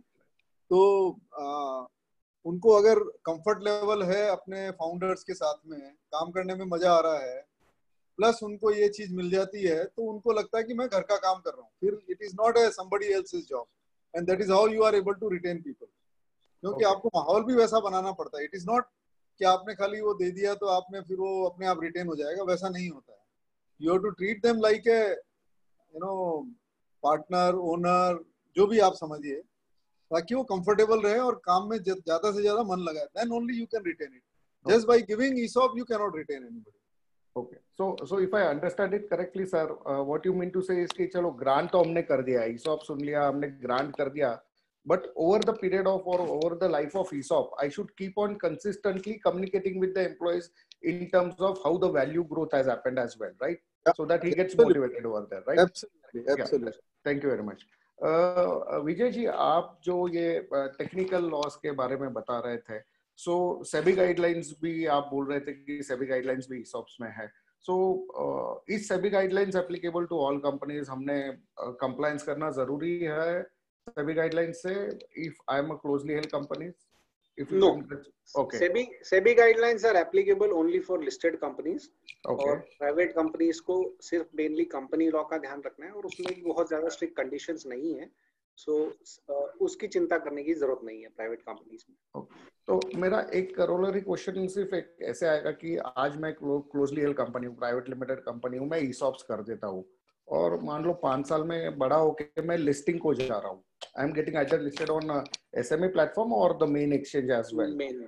तो उस वक्त फिर जो मैंने ESOPs इम्प्लीमेंट किया था, do I need to do anything different or some kind of compliance while going for public listing? Yes, बिल्कुल हमको ESOP स्कीम अमेंड करना पड़ेगा अगर वो सेबी गाइडलाइंस के हिसाब से नहीं ड्राफ्ट की हुई है और उसको कंप्लायंस को ध्यान में रखते हुए हमें उसको चेंज करना पड़ेगा. एक मेरा टैक्सेशन का सवाल ऐसा है क्योंकि कुछ मेंबर्स का भी अराउंड दैट सेम थिंग सवाल आए हुए हैं कि मान लो as a employee I got ESOP और जैसे आपने बताया एक्सरसाइज के टाइम पे मैंने उस पर टैक्स भी पे किया है, but for some reason by the time encashment होता है the valuation goes down, goes below the price at which it is granted to me and I end up making a loss. So can I claim refund for the tax that I had paid as a perquisite at the time of exercise? नहीं, वो refund नहीं claim कर पाएंगे, लेकिन आपका जो loss होता है वो आपको कैपिटल लॉस ट्रीटमेंट उसका मिलेगा and you can carry forward that loss for 8 years. और आपका अगर दूसरा कोई कैपिटल गेन होता है सिमिलर एसेट से तो आप उसके अगेंस्ट वो लॉस सेट ऑफ कर सकते हैं 8 साल के पीरियड के अंदर. लेकिन जो पहले टैक्स भर दिया है सैलरी पे वो वापस नहीं मिलेगा. ये साडी जी कुछ बोलना चाहते हैं. हाँ सचिन जी, इसमें होता क्या है, नॉर्मली एक्सरसाइज के टाइम जो प्रॉफिट होता है वही देख करके नॉर्मली एक्सरसाइज होता है. अगर प्रॉफिट नहीं हो रहा होता है तो नहीं करते हैं. और टिपिकली अधिकतर एम्प्लॉइज जैसे ही एक्सरसाइज होता है उसको सेल का भी बैक टू बैक प्लान कर लेते हैं. उनको ज्यादा टैक्स देना पड़ता है, उससे फर्क नहीं पड़ता है, लेकिन जो मिलता है वो एटलीस्ट हाथ में आ जाता है. तो वो नॉर्मली लॉस के लिए कोई भी इसको होल्ड करके और रखेगा नहीं जनरली, लेकिन रख सकते हैं. अगर कंपनी अच्छी ग्रो कर रही है और दिख रहा है सामने फ्यूचर अच्छा है तो होल्ड भी कर सकते हैं. फिर फाइनेंस तो आता है उसका. जैसे डीमार्ट जैसी कंपनी है तो ऑब्वियसली उसके एम्प्लॉइज ने तो शेयर्स होल्ड करके रखे होंगे. बिल्कुल. ओके, राठी सर, आपसे एक सवाल ये था कि आपके टॉक में आपने बताया था कि आजकल स्टार्टअप्स इमीडिएटली ESOPs इम्प्लीमेंट करते हैं. मान लो if I am a closely held company which is maybe around 10 years old, because if we look at let's say MIG members, कुछ लोगों की 20-25 साल पुरानी कंपनियां हैं. So is there any thumb rule about what is a good time to implement ESOP? At the start, in between or maybe after reaching a certain level? नहीं, इसका कोई गुड टाइम नहीं बोल सकते हैं. जिसका जब नीड होता है उस समय करना चाहिए. और नीड यही है कि भाई मेरे मान लो छोटी कंपनी है, 2 आदमी हैं जो मेरे को रिटेन करना है, अच्छा लग रहा है, इनके साथ लंबा काम करना है, उस समय आप उसको इम्प्लीमेंट कर सकते हैं. भले ही वो 2 साल से पहले से हो, 5 साल हो गए हो, 7 साल हो गए, इससे कोई फर्क नहीं पड़ता है. जब आपको अच्छा लग रहा है, मतलब जैसे बोलते हैं शुभ काम में फिर देरी नहीं करनी चाहिए. ओके. अगला सवाल ये था कि are there any industry standards कि मिनिमम कितना डाइल्यूट करना चाहिए या कितने लोगों को कवर करना चाहिए, या जैसे विजय जी बता रहे थे about exercise price and vesting period, तो ऐसा कुछ इंडस्ट्री पैरामीटर्स है क्या कि बाबा 3 साल का होना चाहिए, 5 साल का होना चाहिए, ऐसे कुछ? नॉर्मली 3 से 5 साल का पीरियड रहता है जो रिटेंशन के लिए माना जाता है, लेकिन आप ज्यादा भी कर सकते हैं डिपेंडिंग अपॉन योर सिचुएशन. कोई इंडस्ट्री स्टैंडर्ड इसमें नहीं है. ओके. सो आप अपनी परिस्थिति के हिसाब से आप उसको कर सकते हैं कि भाई आपको मैं ये दे रहा हूँ, ये 5 साल बाद में आपको मिलेगा. Okay. So if I understand it correctly, आप कहना चाह रहे हैं कि मैंने मेरा खुद का बिजनेस प्लान देखना चाहिए और उसके हिसाब से वेस्टिंग रखना है. What is my future business plan, right? दूसरा ये देखना चाहिए कि सफिशिएंट टाइम भी मिलना चाहिए. आज आप किसी को भी ओनरशिप में पार्टिसिपेट करने के लिए दे रहे हैं तो उसको एक रीजनेबल पीरियड होना चाहिए. बड़ी कंपनियां 3 साल करती हैं, छोटी कंपनी को 5 साल भी करना पड़ सकता है, 7 साल भी हो सकता है. depending upon the life cycle of the company. किसी एक मेंबर ने वो सवाल भी चैट बॉक्स में डाला था और मैंने भी लिख के रखा है कि मान लो कोई कंपनी ESOPs इंप्लीमेंट करती है, ठीक है, एज अ प्रमोटर इंप्लीमेंट कर दिया, 3-4 साल के बाद for whatever reason, let's not go into what is the intention, लेकिन प्रमोटर सोचता है कि यार मैं पूरी स्कीम ही बंद कर दूं, मुझे नहीं देना है, तो क्या ऐसे कोई कर सकता है क्या? Can promoter implement ESOP today and after 3 years say कि nothing doing, I'm just terminating the plan? जो एक बार आपने कमिटमेंट कर दिया वो तो नहीं हो सकता है, वो तो नहीं आप टर्मिनेट कर सकते हैं. Okay, so basically once हो गया. So once given, you mean to say it is legally binding to abide by the terms and conditions, right? जितने तो लीगली बाइंडिंग नहीं है तो किसी को रिटेन करना भी पॉसिबल नहीं है. पॉसिबल नहीं होगा. जितने ऑप्शन टेस्ट हो गए वो देने पड़ेंगे, उसके आगे क्या आप स्टॉप कर सकते हैं. ओके, तो आगे के मैं स्टॉप कर सकता हूँ, ठीक है. अब फिर मेरा एक सवाल ये है कि मान लो मैंने आज की मेरी प्राइस 100 रुपए है, मैंने 100 रुपए में ऑप्शंस दे दिए एम्प्लॉय को, एक 2-3 साल के बाद वॉट एवर रीजन प्राइस थोड़ा कम हो गया है, अगर मुझे प्राइस कम करनी हो तो क्या वो अलाउड है क्या? मुझे अगर मैंने आज जिस प्राइस में दिया उससे मुझे कम प्राइस करके एम्प्लॉय को देना है, तो फ्यूचर में मैं वो कर सकता हूँ क्या? जो प्राइस एक बार फ्रीज हो गया वो कम नहीं हो सकता है. Okay. लेकिन आप दूसरे तरीके से कॉम्पेंसेट कर सकते हैं. अगर कोई एम्प्लॉयर चाहे कि मेरे को कॉम्पेंसेट करना तो वो कैश बेसिस पे कॉम्पेंसेट हो सकता है. Okay. लेकिन प्राइस चेंज नहीं हो सकता. उसी प्लान में नहीं चेंज हो सकती, हो सकता है आप दूसरा प्लान लॉन्च कर लें, नया प्लान लॉन्च कर सकते हैं. So there are ways around it. Okay. Now again the way I understand in which both of you have explained it very well, that this is like a deferred incentive plan for the employee, right? So if I have to compare it with a cash incentive scheme, as a promoter, as a owner, मैं सोच रहा हूँ कि आज मेरी company में कोई cash incentive scheme है तो मैं उसके साथ ही कंटिन्यू करूँ, क्योंकि उसमें भी मान लो मैं डिफर्ड पेमेंट कर रहा हूँ, 2 साल के पीरियड पे एम्प्लॉइज को पे कर रहा हूँ. So should I stick to a deferred cash incentive scheme or I should be thinking of ESOPs also over here? देखिए कैश इंसेंटिव स्कीम में इशू क्या हो, एक तो कैश फ्लो का इशू होता है कि every year you have to pay out. दूसरा ये है कि मान लो इस साल आपने कुछ अच्छा काम किया और अगले साल उल्टा हो गया तो इस साल का पैसा तो निकल गया आपका, जो भी आपने दिया. कोई डिसीजन आपने लिए, कोई प्लांट लगाया, जैसे किसी ने बहुत अच्छा काम किया और एक बड़ा कॉन्ट्रैक्ट मिल गया आपको, आपने बोला चलो कैश इंसेंटिव दे देते हैं, अगले साल वो कॉन्ट्रैक्ट एक्चुअली लॉस में कन्वर्ट हो गया for some reason, you can not take it back. लेकिन आप जब लॉन्ग टर्म प्लान करते हैं तो एक 3 साल 5 साल का एक साइकिल होता है जिसमें वेल्थ क्रिएशन का विजिबिलिटी आ जाता है कि ये कुछ ठीक हुआ या नहीं हुआ. तो दोनों में फर्क होता है. तो कैश इंसेंटिव भी लोग करते हैं, जो हाईली कैश वाली कंपनीज होती हैं जिनके कैश जनरेशन बहुत हाई होता है, वहां पर वो ये भी कर सकते हैं, but then you have to pay it quite well और इमीडिएटली पे आउट होना चाहिए. मतलब उसको डेफरमेंट का भी प्लान होता है जिसको लॉन्ग टर्म इंसेंटिव प्लान बोलते हैं. उसके अंदर आप 3 साल आप एक्यूमुलेट करते हैं और हर तीसरे साल चौथे साल उसको फिर पे आउट करते रहते हैं. तो वो कई तरह की स्कीम बन सकती है, लेकिन उसमें कैश निकलता है फिर. ESOP के पीछे का जो मेन पर्पस है कि कैशलेस हम कैसे एम्प्लॉय को रिवॉर्ड करें, वो एक सबसे इम्पोर्टेंट एस्पेक्ट है इसका. And that helps businesses also और एम्प्लॉय को रिटेन करने में, और उसको एंड में जब एक साथ मिलता है तो उसको भी अच्छा लगता है. और देखिए बनता है. दोनों में एक और फर्क है जो मैं आपको बताना चाहूंगा कि आप जब कैश पे आउट करते हैं, that is you are paying out of your cash flow और प्रॉफिट्स. करेक्ट. लेकिन जब आप इक्विटी प्लान कुछ करते हैं तो वो वेल्थ क्रिएशन प्लान है, उसका कैश फ्लो से कोई लेना देना नहीं है. आज जैसे बहुत सारी स्टार्टअप्स हैं जो हर साल लॉस ही कर रही हैं, लेकिन उनकी वैल्यू बढ़ती जा रही है. तो वहां पर अगर आप कैश पे आउट करेंगे तो उसका लॉस और बढ़ जाएगा. जबकि वो इक्विटी देता है तो आगे जाकर के उसको इक्विटी का जो वैल्यू मिलता है उसमें शेयर मिलता है, जो बिजनेस में से कैश आउटफ्लो नहीं होता है. तो कैश के हिसाब से ये इम्पोर्टेंट है. अभी मेरा एक विजय जी आपसे सवाल ये है कि काफी बार ये हो जाता है कि क्लोजली हेल्ड कंपनीज में सीनियर लेवल पे जब मैं किसी को हायर करता हूँ तो just because I can not pay him much, मैं कुछ टैक्स प्लानिंग के लिए वो बंदा ही ऑफर करता है कि I will work as a professional and I may not come on your rules as an employee. So can I cover such kind of person under ESOPs? नहीं, प्रोफेशनल्स को हम ESOP प्लान में नहीं cover कर सकते हैं, because ESOP plan में there is a compulsion that it must be either an employee or a director holding less than 10% and who is also not an independent director. तो professionals को नहीं cover किया जा सकता है, या तो फिर आप उसको एक डायरेक्टर बना लो, आप उसको एग्जीक्यूटिव डायरेक्टर बना लो, and then you can cover him as part of the plan. Okay.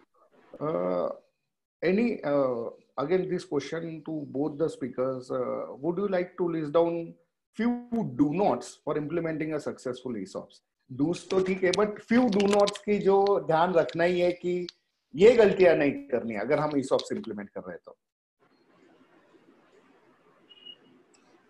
देखिए, एक तो आपको ESOP इम्प्लीमेंट करने के टाइम में जो स्कीम को स्ट्रक्चर कैसे करना है वो बहुत क्लियर होना चाहिए कि 3 साल 5 साल बहुत शॉर्ट पीरियड होगा तो वो अच्छा नहीं है, तो period has to be a long period, कम से कम 3 साल होना चाहिए फॉर ए मैच्योर्ड कंपनी, और जो स्टार्टअप है उसमें कम से कम 5 साल का पीरियड होना चाहिए, then it will make sense. उससे कम में करने का कोई मतलब नहीं है। जो बहुत मैच्योर्ड कंपनी है उसमें 1 साल का भी होता है, जैसे रिलायंस है, they can do. So that is one part. तो पीरियड आपका शॉर्ट नहीं होना चाहिए। दूसरा, जो आप जिनको पिक करते हैं,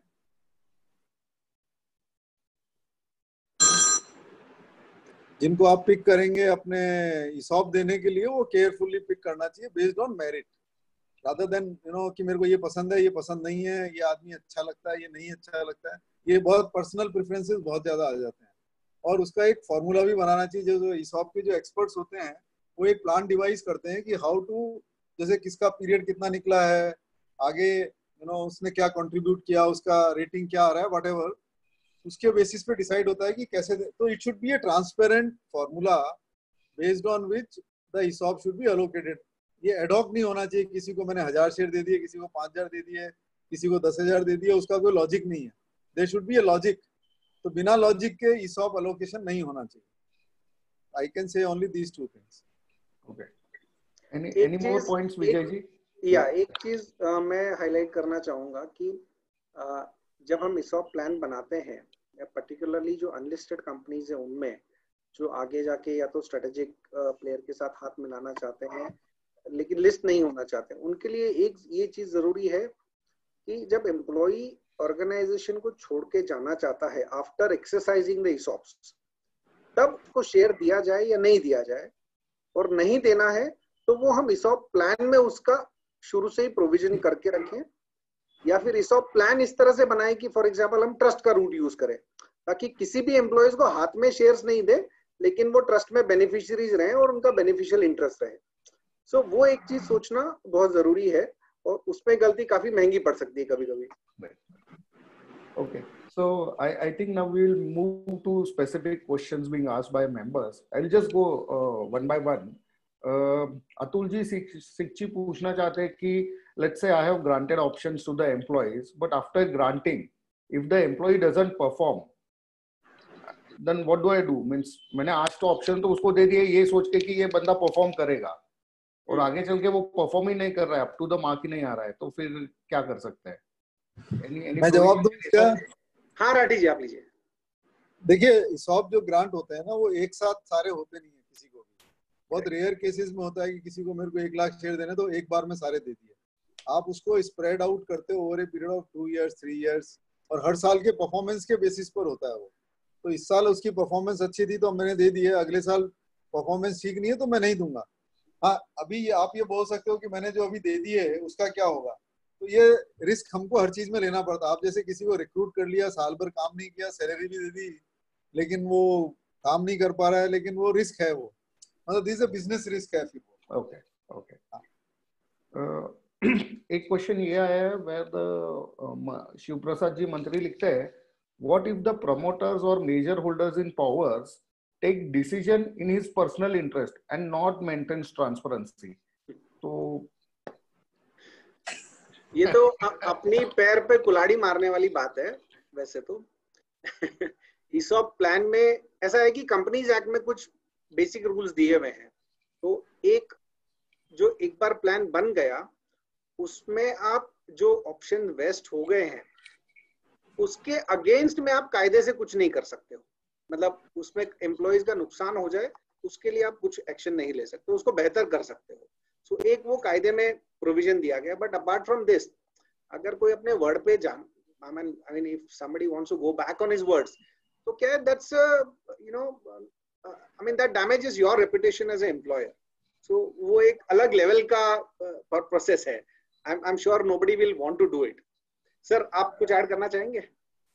नहीं, वो तो देखिए ऐसा अगर होता है तो पहले तो वो mostly they will not come up with this kind of scheme. उनको ये स्कीम में जाने का कोई लॉजिक ही नहीं है, और जिसको ट्रांसपेरेंसी नहीं रखनी उनको जाना भी नहीं चाहिए. देयर आर बिजनेसेस, जैसे आज डायमंड वाला बिजनेस है, अभी वहां पर ट्रांसपेरेंसी नहीं होती. वहां पर अपने हिसाब से 2 आदमी 4 आदमी जैसे भी होते हैं वो काम करते हैं. वहां पर ये सब स्कीम नहीं चलेगी, आपकी करना भी नहीं चाहिए. ऐसे बहुत सारे हैं जो पर्सनल स्किल पर चल रहे हैं किसी भी प्रमोटर के, उसके अंदर ये ESOP लगाने का कोई लॉजिक भी नहीं. और जिसको ट्रांसपेरेंसी में इंटरेस्ट नहीं उनको करना भी नहीं चाहिए. तो लेकिन अगर कोई करते हैं तो वहां कोई टिकेगा नहीं फिर आदमी.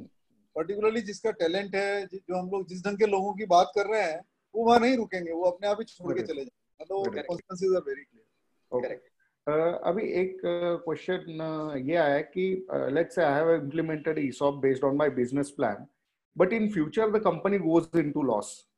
सो is there any solution or how to handle such kind of situations?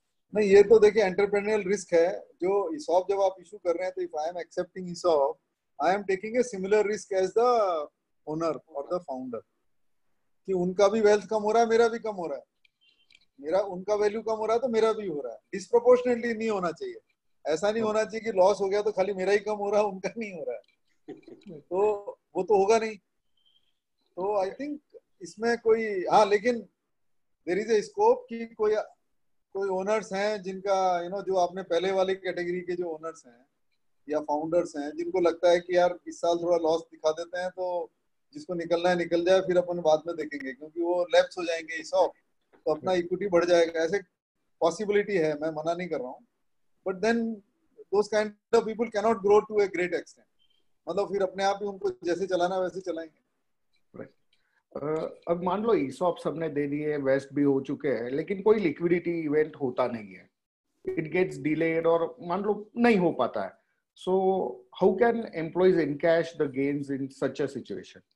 Any solution for this? So इसमें 2-3 ऑप्शन है. देखिए, स्टार्टअप्स में तो there is a market, separate market. कोई कारण से अगर स्टॉक ऑप्शन कोई लिक्विडिटी इवेंट नहीं हो पाता है, जैसे लिस्टिंग नहीं हो रहा है, कोई नया इन्वेस्टर भी नहीं खरीद रहा है, कंपनी के पास भी बाईबैक का पैसा नहीं है, देयर इज ए पॉसिबिलिटी, और कंपनी का वैल्यू लेकिन हाई है, फिर उस केस में there is a market outside जो ESOP इस ढंग के खरीद लेते हैं.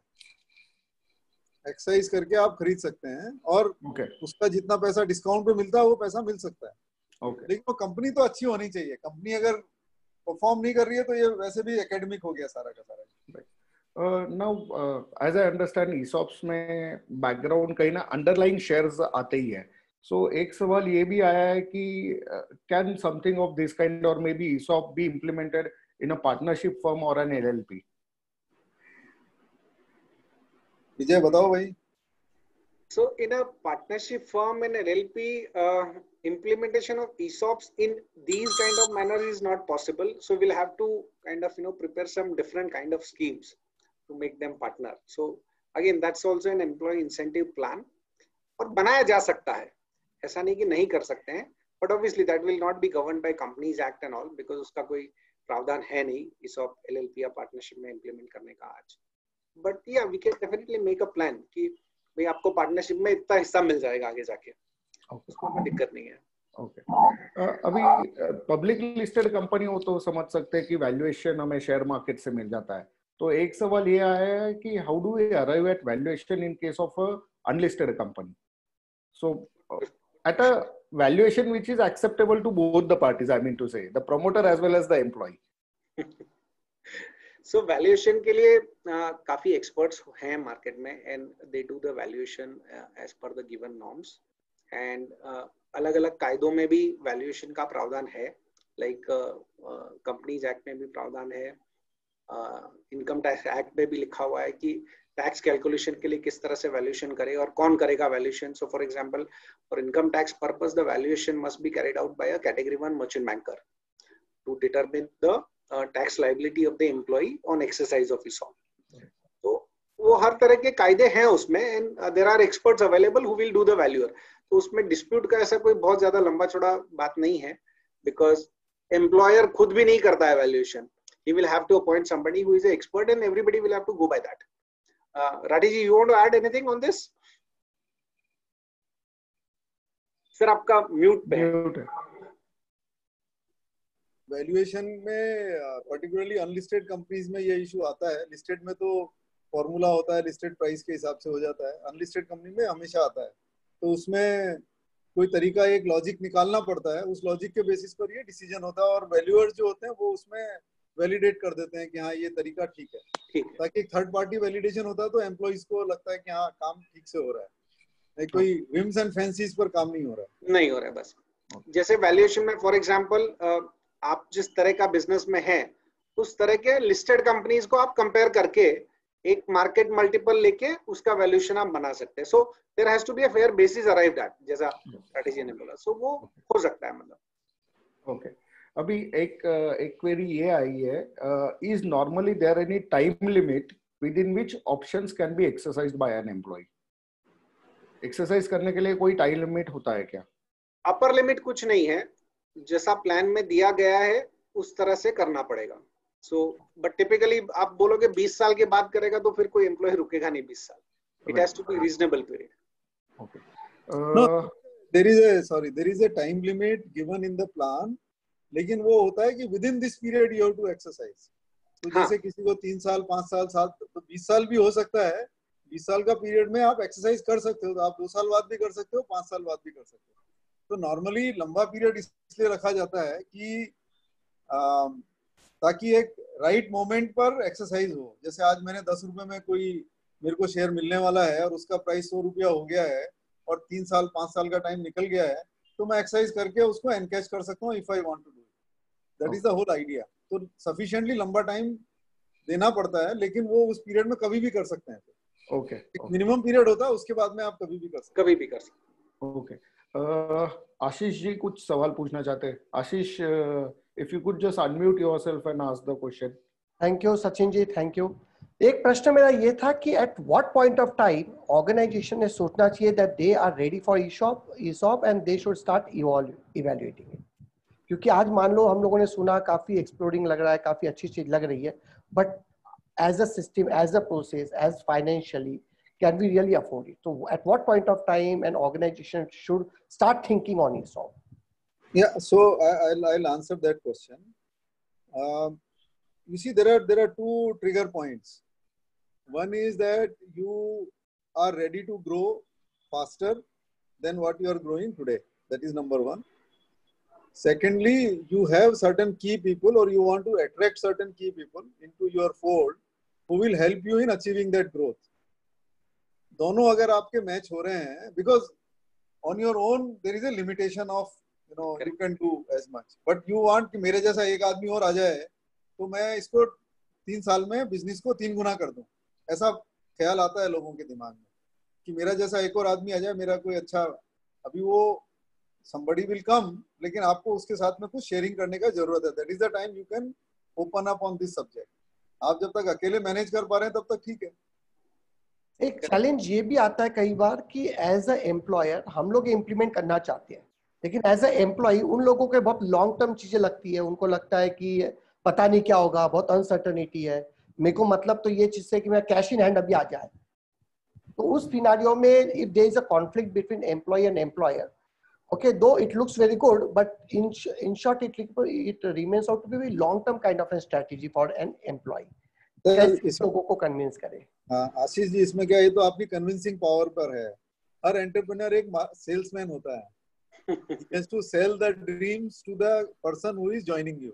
Correct. कि हम क्या करने वाले हैं, कैसे करने वाले हैं। Somebody has to buy into that dream. मैं आपको बता रहा हूँ कि आप जो बात बोल रहे हैं ये बहुत इंपॉर्टेंट है। मेरा एक कंपनी है, मैं नाम नहीं लेना चाहूंगा, तो एक आदमी कंसल्टेंट की जैसे काम करता था, और जो फाउंडर था वो उसको चाहता था कि ये CFO जैसे बन के आ जाए मेरे यहाँ पर। लेकिन उसको लगता था कि मैं प्रैक्टिस कर रहा हूँ और मेरा तो इतना इनकम हो रहा है, तो मैं क्यों ज्वाइन करूं क्योंकि वो सैलरी उस समय अफोर्ड नहीं कर सकता था। उसका इनकम था 40 लाख रुपया उसको अफोर्डेबिलिटी हमारे पास में थी 20 से 25 लाख रुपए की, हम उससे ज्यादा नहीं दे सकते हैं। तो हमने उसको कन्विंस किया, मैं भी उसमें डिस्कशन में था, हमने 3-4 मीटिंग लगी, 2-3 महीना लगा, उसको कन्विंस किया कि how your value will grow over a period of next few years. और जो प्लान है, प्लान उसको मालूम भी था, उसको कॉन्फिडेंस भी आया, तो उसने फिर ज्वाइन किया। Today you cannot imagine the kind of money which this guy has made.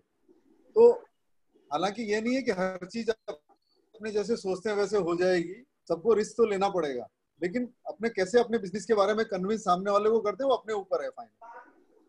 दूसरा चीज इसमें ये भी कहता है कि अगर मान लो ESOP इम्प्लीमेंट करना है ऑर्गेनाइजेशन को, हु आर द कंपनीज और जनरली इनका क्या चार्जेस होते हैं ESOP प्लान करना, डिजाइन करना, इम्प्लीमेंट करवाना? ये विजय बताए।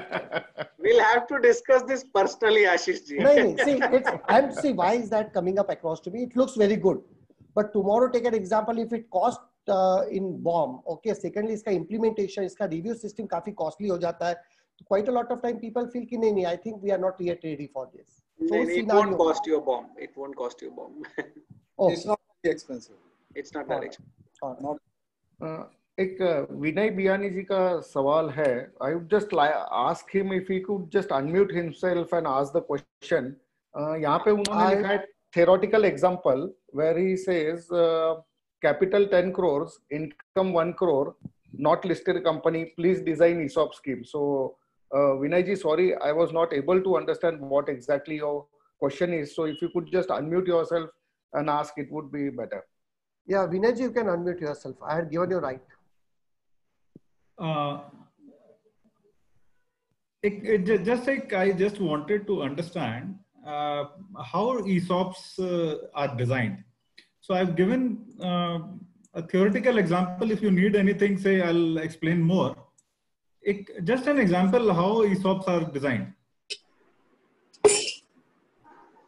So basically, Vinay ji, आपके एग्जाम्पल में आपने बोला है 10 करोड़ कैपिटल है, 1 करोड़ आपका नेट प्रॉफिट है, एंड इस सिचुएशन में कैसे ESOP डिजाइन करें. कैपिटल या नेट प्रॉफिट जो भी हो, कुछ बेसिक पैरामीटर्स जो हैं ESOP डिजाइन करने के लिए, उस तरफ सोचने के लिए, जो हमने अभी भी डिस्कस किए थे पहले, कि हम कंपनी की बिजनेस साइकिल में कहाँ पे हैं और हम यहाँ से आगे क्या ग्रोथ देख रहे हैं. अगर वो हम बहुत ज्यादा देख रहे हैं, उसके लिए हमको सपोर्ट चाहिए, and we need to build a strong team. So that is one point where we decide first of all कि हमको ESOP करना है. अब वो होने के बाद हमको ये डिसाइड करना है कि हमको कितने लोगों की जरूरत है उसमें से जो हमारी टीम है. We identify those people based on a critical parameters. उनका टेक्निकल क्वालिफिकेशंस है या उनका मार्केटिंग एबिलिटी है या एडमिनिस्ट्रेटिव एबिलिटी है, जो भी है. एंड देन वी डिसाइड कि हमारी कंपनी के टोटल कैपिटल में से कितना हिस्सा हमको उनको देना है employees को. So typically in this size of company, I would say, as I have seen in my experience, normally 5 से 10% is a maximum where employers dilute to the key people. Okay, अब वो ऐसा कोई थंब रूल नहीं है, आपको लगता है ज्यादा देना चाहिए तो ज्यादा भी हो सकता है. ठीक है जी. अब वो 5 से 10% का हिस्सा आ गया, आपने डिसाइड किया कि इतना हमको एम्प्लॉयज को शेयर करना है आपके शेयर होल्डिंग पैटर्न में. एंड देन वी डिजाइन उसके पैरामीटर्स की कौन से लेवल के एम्प्लॉयज को हम कितने शेयर्स देंगे उसमें से. उसके लिए कुछ हमको मिनिमम एक्सरसाइज प्राइस रखनी है क्या, कि मान लीजिए आज शेयर की प्राइस जो भी है 200 रुपया है, तो हम बोलेंगे भी आप 50 रुपया आप कॉन्ट्रीब्यूट करो और आपको 200 रुपए का शेयर मिलेगा, लेकिन आज नहीं मिलेगा. आज हम आपको राइट दे रहे हैं, वो हम ग्रांट कर रहे हैं आपको ESOPs, और आपको वो over a period of 5 years जो है उसमें से आपको थोड़े थोड़े शेयर्स हर साल मिलते जाएंगे depending on your performance. So in the ESOP plan itself we can also put in some performance criteria, कि आपका परफॉर्मेंस एक लेवल पे रहेगा तो उस साल आपको मिलेगा. सो ये सब हम पूरा डिजाइन कर सकते हैं. इसका एक प्रॉपर ESOP स्कीम बनता है और टिपिकली उसको काफी ब्रॉड बनाते हैं और हम एम्प्लॉयर्स के पास काफी राइट रखते हैं उसमें कि उसको हम इम्प्लीमेंट किस तरह से करें. तो it's a proper planning process और डॉक्यूमेंट बनता है और सब ट्रांसपेरेंट तरीके से होता है. Employees obviously are able to see that and they understand that. उसमें उनको थोड़ा एजुकेट भी करना पड़ता है, बिकॉज सारे एम्प्लॉइज को मालूम भी नहीं होता है, तो उनको शुरू में पहले एजुकेट भी करना पड़ेगा. जैसे राठी जी ने बोला, we as an entrepreneur will have to be also sales person to sell this plan to employee. कि भाई कैश के बदले आप शेयर्स क्यों ले। Thank you, Vijay ji. We are going to take a last question. We are 5 minutes short of closing down. So Atul ji, you have a question, right? You can unmute yourself. Yeah, so I have one follow-up question on the answer which you have just given, and I will also ask my question. Yeah, so एक follow-up question है कि minimum exercise price can that be deducted from his salary? मतलब आपको अगर मेरे को 25,000 salary देना है, बीसी दे रहा हूँ और 5 रथ ले रहा हूँ, तो ये चल सकता है क्या? That was a follow-up question. हो सकता है. Now we are a startup. हमारा 20 लाख रुपए का इसका बूटस्ट्रैप कॉस्ट होगा, अभी फंडिंग भी हो गया है सीरीज अपने एंजल फंडिंग में. अभी ईसॉप बनाना चाह रहे हैं हम लोग, तो इसको जो पूरा डिजाइन जो करना पड़ेगा विद ऑल द मतलब आपने जैसा भी मिनिमम एक्सरसाइज प्राइस जो बताया, ये मेरे लिए अभी नया लर्निंग है.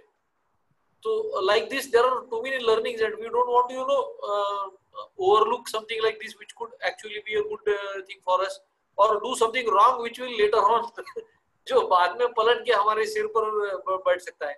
तो इसके बारे में क्या हिदायत या कुछ मिलेगा क्या? How do we engage on this if we, for example, want to design this? So we are a startup. We don't have a huge amount of funding to pay the consultant. Atul ji, I think we got your question. Yeah, Vijay ji. Please. Yeah. So as I said, you know, each plan has to be designed as per the company's needs and वो design किया जा सकता है. Even startups में भी, rather startups में ज्यादा होता है as compared to, you know, the mid-sized businesses. तो उसमें कोई प्रॉब्लम नहीं है. And as I said, you know, the costing wise it is not going to cost you a bomb. ये किया जा सकता है. Typically सारे स्टार्टअप्स करते ही हैं because कैश क्रंच सबके लिए होता है शुरू में. एंड उसमें स्टार्टअप्स में ये भी कॉन्सेप्ट काफी अच्छा होता है बिकॉज दे आर स्टार्टअप. वो आपके की एम्प्लॉयज को ये बोल भी सकते हैं कि भाई we are startup, we want to give you ESOPs and you know provided you also contribute some minimum amount today because that's the need of business. और कुछ स्टार्टअप्स ऐसे होते हैं कि भाई एम्प्लॉयज बोलेंगे भी नहीं हमको नहीं करना है कंट्रीब्यूट, आपको देना है तो दे दो, नहीं तो ठीक बात है. So it's all you know situation specific. आपको एम्प्लॉयज को भी कन्विंस करना पड़ेगा उसके लिए. आप बोल देंगे तो नहीं दे देगा कोई. परफेक्ट. एक और सलाह है इसमें. मैंने एक अभी रिसेंटली एक केस देखा जहाँ पर जो एनुअल बोनस होता है ना, जिसमें कैश पे आउट करना पड़ता है, उसको भी ESOP में कन्वर्ट कर दिया. कन्वर्ट कर दो. करेक्ट. उन्होंने तो एक्चुअली उसका 3 टाइम्स करके लोगों को दे दिया कि will give you 3 times of that as. तो उनको इंसेंटिव बहुत बड़ा हो गया कि चलो अपना इस साल का बोनस नहीं लेते हैं, इसको ESOP में कन्वर्ट कर लेते हैं. तो ये जो विजय जी ने जो बताया कि इसको कस्टमाइज किया जा सकता है अपने अपनी नीड के हिसाब से. Fantastic. So Sachin ji, do you have anything else? No. Vijay ji? Yeah. So we move towards the closing remark. Ashish, if you permit, I could please. just maybe give some further point about how ESOPs being used overseas, just in 2 minutes. Yeah. काफी अपने closely held companies में काफी बार हमने देखा है कि succession is an issue. Let's say I own a factory, but my son is not in the same field. So succession is a problem. I have seen in US, ESOP is used as a tool for succession. Now, how they use ESOP as a tool is, as Vijay ji told in his presentation, a trust route form karke, slowly the promoter goes on transferring his stake to the trust, and all employees of the companies are basically beneficiaries of the trust. So over a period, the retirement or maybe the succession is planned in such a manner that over a period of time, entire shareholding is passed on to the trust. All employees are beneficiaries of the trust, and the promoter gets an exit. क्योंकि आज की date में हम India में देख रहे हैं कि अगर सक्सेसर नहीं है तो कहीं ना कहीं जाके वो कंपनी बंद हो जाती है. Now US market is pretty matured enough in terms of ESOP. Over past 20 years, India में भी काफी अलग अलग परम्यूटेशन कॉम्बिनेशंस कंपनीज ने ट्राई किए हुए हैं. And now in fact few closely held companies which are pretty old enough, they are looking at such kind of structure also for a succession thing. So even we can explore this idea from this kind of for this kind of purpose as well. Sachin ji, yes, thank you very much for bringing that out. In fact, मेरे दिमाग में पहले था, somehow I think I missed it to catch. This idea we can explore in the Indian context also, where the succession is an issue. आपके जो key management employees हैं, आप उनको over a period of time retain करो ESOP के through, and towards the time when you want to retire from business, maybe increase it little more and make it a professionally managed company, and you still keep enjoying benefit of balance holding as a owner. So उसके लिए भी काफी structures हो सकते हैं. Succession planning is another important topic by itself, which can be managed in a very, very different manner. So in such cases where the succession in family is a issue because बच्चे कुछ और कर रहे हैं या लड़कियां हैं, शादी हो गई है, so all those cases, yes, this ESOP can be a very good starting point to plan for a succession of a business along with a wealth succession. Thank you, Sakin ji. Well said, Vijay ji. Yeah. So I just express my vote of thanks. Generally, we believe in starting program in time and closing it up in time. So first of all, I'd like to thank Krishnakant ji Rathi. Despite of your busy schedule, you have been able to make it up to MIG as a forum, virtually though. And Vijay ji हमारे अंदर की आदमी है, तो इनको thank you तो नहीं बोलूँगा मैं, but I think the talk which he has given had been very, very enlightening. Sachin ji Maniar, thank you for hosting up this entire event throughout and taking over the panel. And the kind of an engagement और जिस तरीके से आपने question की simplicity को लोगों के सामने रखा था. So I am Ashish Dalia and I am here presenting my vote of thanks on behalf of MIG as a secretary.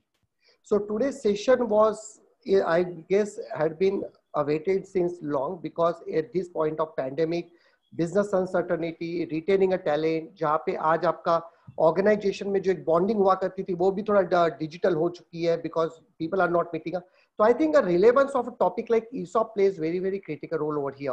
Krishnakant ji, आपने जिस सादगी के साथ में ये एक कॉम्प्लिकेटेड सब्जेक्ट को लोगों के सामने में रखा है, I think that is highly being cherished, because this session was by and large attended by, on the top notch, like 95 people were attending this particular session, on off hote rahe.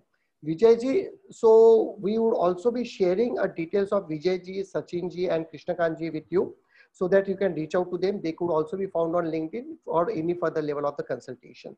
So on behalf of MIG, I like to thank participants. I like to thank our speakers, our panelists, for enlightening us and giving us a roadmap on implementation of an ESOP. Thank you very much.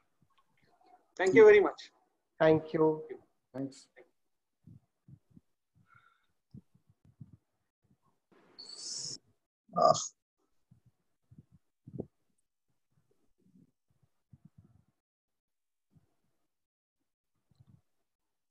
Vijay ji, काफी अच्छा clarity आया आज ये subject के ऊपर में. काफी confusing था सब्जेक्ट अदरवाइज ये पहले से. Great, I'm happy. Yeah. I think we can discuss. I also want to thank you for initiating this, because ये आपने अपना लास्ट बोर्ड मीटिंग में इनिशिएट किया था कि इस टॉपिक में लेना चाहिए. कैसा है, हमारे पास अगर हीरा है और उसको अपनी दुकान में ना लाया जाए, प्रेजेंट नहीं किया जाए, तो फिर कोई फायदा नहीं होता है. जोहरी है हम लोग तो सर. एग्जैक्टली, आप जैसे जोहरी का भी काफी इंपॉर्टेंट रोल है. I think we missed to thank you, but I certainly owe thank to you. Thank you नहीं सर, ये तो अभी साल भर अभी आपके ज्ञान का लाभ लेते रहेंगे. बिल्कुल सर, बिल्कुल, आई एम अवेलेबल. कई सारे लोगों को मैंने यही बोला है, they were asking for contact details. मैं इनको बोला है they are active on LinkedIn, so LinkedIn के through they can connect with you. Probably giving a name might probably would not have been the right approach. So thank you, Vijay ji. So thank you, sir. Thank you. Sachin bhai, thanks a lot. Thank you, everyone. Rathi ji, thank you. Yes.